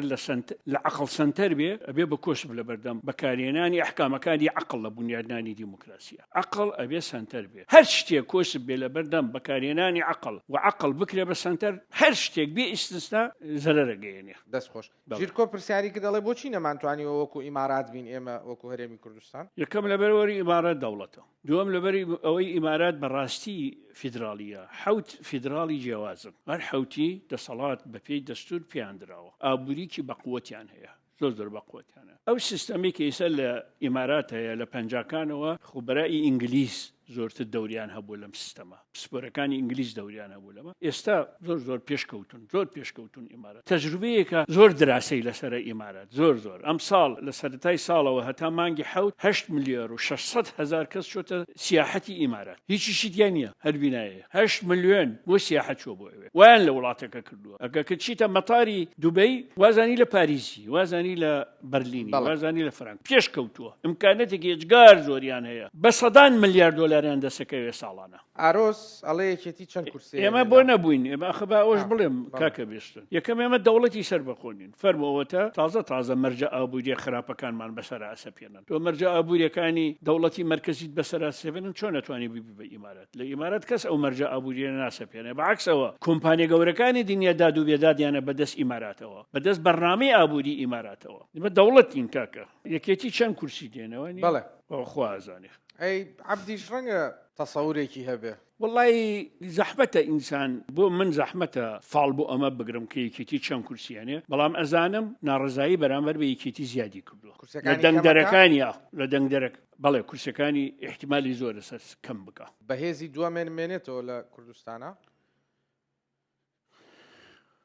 قسە هەیە کە نامێنێتەوە دیدگەی جەناب مەسەرن کاک شاسوار عەبدولواحید بە ئاشکرا ئەڵێ ئێمە ئەم جاریانەی بینەوە جەناب دەڵێ چی جەنابم ئەڵێم شاسوار عەبدولواحید و نەوەی نوێ لە بینی ئەم دوو هەڵبژاردنە کاریگەریان زیاترە و کەم و کوڕەکانی یەکێتی و پارتی و دەسەڵاتیان خۆشنێتەوە و خەڵک هەیە بە سیاسەتی ئەوان ڕازیە بە ئێعترازی ئەوان ڕازیە خەڵکێکی زۆر هەیە نەکەمیش کاتە پێشبینیەکەیوان دەنگەکانیان زیاد بکە زیادەکە من پێشبینیەکەم زیاد یەکێتیش دابەزێ من پێم وایە هەموو حیزبەکان دابەزنەوە قسەیەکە و ئەمڕۆیکەم پارتیش هەموو حیزبەکان ڕێژەیەک دابەزن بەڵام ئەوەندە دابەزن بەراوردی کەی حزبێک لە حزبێکی تر زیاتر ئەبێ بەڵام هیچ حزبێک لە کوردستانە نییە ڕێژەیەک لە دەنگەکانی دانەبەزی ئەم جاریان نمونەتان بۆێنەوە ئاخر هەڵبژاردننی عێراق بۆ پەرلەمانی عێراق یەکێتی و پارتی و گۆڕان سێ حزبی دەسەڵاتی کوردستانن 700,000 دەنگ دابەزین من لێوە ئەپرسم لە بینی هەڵبژاردننی 2 ساڵ لەمەوبەری عێراق و هەڵبژاردننی ئەم ساڵ کە بوو محافظات و پەرلەمانی کوردستانێکرێ چی باشتر کراوە تا خەڵک دڵی خۆش بێت دەنگی زیاتر بدا بەم حزبانە چ کێشەیەکی بنەڕەتی چارەسەر کراوە پاشکەوتی موچە چارەسەر کراوە ئێستاوە بۆ سێمین مانگە چه 1 مانگ موچە درراوە ئەمە خەڵکی زۆر نیگەران کردو کاکە زۆر نیگەران کردو لەبەرەوە بە خۆشگوزەرانی خەڵکە ئەزانی دەنگ زیادەکە یا دەنگ کەمەکە یەکێتی کورسەکانی بێ بچەند ناتوانم تهدیدی کەم ناتوانم بەڕاستی ئەوە قورسە تهدیدی کەم سیپە پرسیاری کرد ئەڵێ سەرکردە کێیە و ئەو سەرکردانەی کە لە هەرێمی کوردستان هەن ئەتوانی پێیان بڵێ سەرکردە کورد پێڵە قیادە عرب ئینگلیس پێڵە لیدەر کورد جوانترین ناوی لێناوە بۆ ئاگداریتان دوو شەیە سەرکردە سەری کردە جوانترین زاراوەیە بەڕێی من سەری کردە یعنی هەموو سەرێکردە نییە هەر سەرێکردە نەبێ کردە بە معنای ئەوەی بە کامەلی لە کێشەی نەتەوەکە تێنەگەی لە ئەرکە ستراتیژەکانی دیموکراسی تێنێگەی و لە کاتی کێشە گەورەکانە عەقلی سەری کردەت دەبێ بۆ چارەسەرکردنی کێشەکان تۆ سەرکردنی تۆ بنکردیت ئەوانەی کوردستان سەرکردن یا بنکردن تایەتی سەرکردی توایی پاشکردەیە زۆریشی تایە پاشکردە سەرکردەکان بە پەنجەی 1 دەسە ژمێردێن یا بە کەمتر لە پەنجەی دەسێکە ژمێردێن ئەوانەی کە بەڕاستی سەرکردن وڵای مداتوانم بڵم بە حەقیقی خەڵکی هەڵکەوتوو سەرکردەی هەڵکەوتوو سەرکردەی زۆر بەتوانە لەناو هەموو حزبەکانە کوی کەیتەوە ناتوانم بیگەین بە 50 کەس ئەڵم ناتوانم 50 هەبووە وڵات دوای لێنا نەنە سەرکردەی سیاسی ئەڵم ناتوانم مەسەڵەن ئەمە پارتی ئەمە یەکێتی ئەمەنەوەی نوێ ئەمە گۆڕانە ئەمە ئیسلامیەکانە ئەمە سۆسیالیستە ئەمە شوعیە ئەمانە کوی کەیتەوە 50 سەری کردەی ڕاستەقینیتیانە هەیڤیار پرسیارەکە سەرکردەی وایە نازانێت دوێنێ چوڕیاوە چ جای بۆی بزانێت سبێنێکی ڕۆیە ڕاست هەیڤیار پرسیاری کرد دەڵێ بۆچی تاکەی هەر حیزبە و کەناڵێکی تەلەڤیزیۆنی و میدیایەکی خۆی هەبێ و پەیوەست لەگەڵ پرسیارەکەی ئەو دیداریشەڵێ ئێمە شتێک ڕوئەیە ئەمیان ئاوا بۆمان باسەکە ئەوی تریان 180 پلە پێچوانەی ئەو بۆمان باسەکە تاکەی ئەم وەزعە هەتا بەواقعی هەموو کوردستان نەبێتەوە بە یەک پارچەیسە بە دیفاکتۆ دوو ئیدارەیە بە دیفاکتۆ بە ئەمری واقع ئەوە یەک هەتا لەشکری کوردستان یەک نەگرێ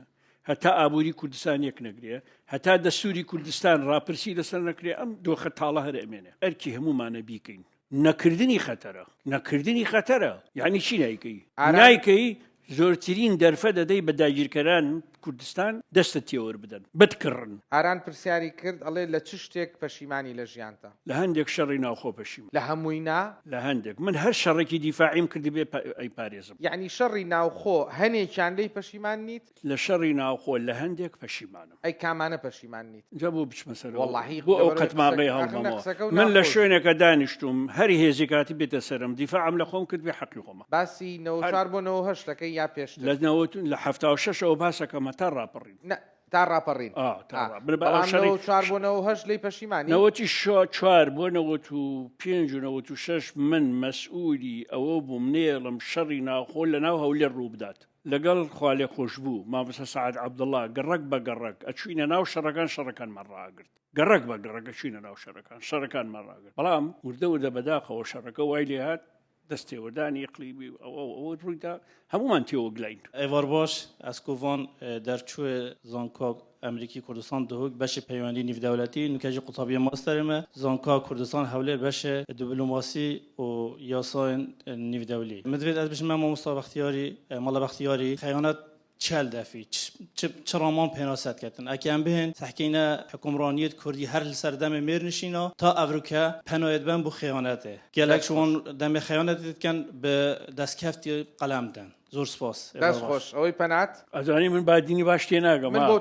بو ترجمه کی باشه زور بخیر به جناب ملا من شاکر قاسم محەممەد لە زانکۆی ئەمریکی پرسیارەکەم کەمێک دەگەڕێتەوە لۆ چیرۆک لۆ مێژوو تۆیان تۆمەتبار کردووە بە غەرەزی سیاسیت زۆرە غەرەزی سیاسیت زۆرە یعنی توموعی سیاستت زۆرە یعنی توموعی سەرکردایەتیت زیاترە لەوەی کە توموعی کردن هەبێت بەلگەکانیانیش ئەوەیە ئێستا بەلگەی ئەو کەسانە کە تو لە کتێبەکە تا هەڕەشەت کردە سەر چار کتێبی تر هێرشت کردە سەر چار کتێب دوو کتێبی مامۆستا نەوشێروان مستەفایە دوو کتێبی کاک ئیبراهیم جەلالە بەس دەرفەتم بدە یەک پرسیارم ماوە پرسیارەکەی کەشم بکەم ساڵەکەم بەبیر نایە بەس دەزانم کەسەکان چێنە تویان خێستە بەر لیژنەی تحقیقیان پێت کرد کەسایەتیەکان پێک هاتبوون لە کاک ئیبراهیم جەلال حەمە تەوفیق لەگەل دکتۆر خەسرە و هەتا بەو مەرجەش حەمە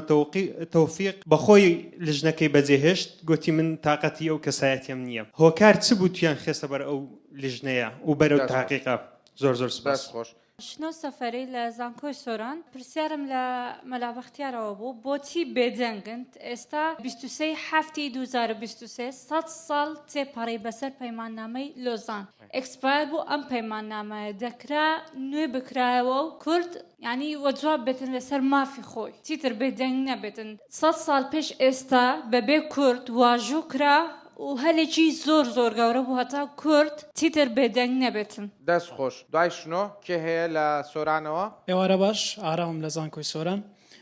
پرسیاری یەکەمم گەر سیستەمی هاوسەر و کاتی نەبە کامیانت پێ باشتر بوو بۆ سەرکردایەتیکردنی یەکەتی لاهور شێخ زەنگی یاخود پاڤڵ تاڵەبانی و ئەگەر ئێستا لاهور شێخ زەنگی سەرۆکی یەکەتی بە باردۆخی یەکەتی باشتر نەدەبوو و پرسیاری دووەمم کە زۆر پێش چاوم کەت کە پۆستەکەش کرا لە ڕووداو کە جەنابەت میوانی زۆر باسی 22 کۆپتەرەکە دەکرا ئایا دەتوانانی ڕاستی ڕووداوەکەمان بۆ باز بکەیت لە کۆمنتەکان قسەی جیاوازی لەسەر 22 هەلیکۆپتەرەکە نەبڕایەوە ئەمە دەمانەوێت ڕاستی ڕووداوەکان لە زاری خۆتا بویستین ئەو پرسیارم زۆر پێخۆشە هی 22 هەلیکۆپتەرەکە وابزانم حەز خۆت حەز لێ کاکبیستون یەک پرسیاری ترم هەیە لە نێوان زاواکانت هاوڕێ مەلاستار و پاڤڵ تاڵەبانی کامیان لە کاتی مارە بڕیندا دەستی تۆی ماس کرد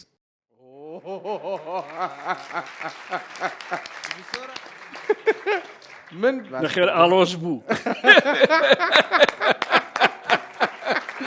ئاڵۆز بوو جەنابی مامجەلال بەڕەحمەت بێ کە لە ژیانە بوو قەت قەدانی نەناوە بە کاک پاڤڵە تۆمارێکی دەنجی کاک پاڤڵ تاڵەبانی سەرچاوەی دارایی ئەو موەسسەیە چییە کە کاک بافڵ بڕی بێت ئێستا بە چێژینەوە هەتا بابڵ و خەڵکی تر ئەزانی لە چ لایەنێکەوە ژەر خوارد کراوی حەوت جار هەوڵی کوشتنم دراوە لە حیاتی خۆمان ئەمەی ژەهرەکە حساب ناکەی جارانی شەرە وت حەوت هەروابی دەکردەوە مەلا بەختیار دەبێ ئێستا بە جداشەوە ئامامە بۆ شێوە دەکەوێت سیاست وازی لە مەلا بەختیار هێناوە بەس ئەو واز لە سیاست ناهێنێت پێم بڵێ چوو کردی جێشاناس ئەمە خەوبینینی حشترە کە پرسیارێکی حاجب بکەم مایکەکەت ئاواشێ بۆ سەر درەنگی شەو کێتکا لۆوەی هەن نەجاتت بی لە ناو پرسیارەکە مقابلەی وام نەدیوە پێچوە براڕۆکە ناشرین دەری کرد دوو کوڕی دەنگ خۆش هەن لێرە مینی کۆنسەرتێکمان بۆکەن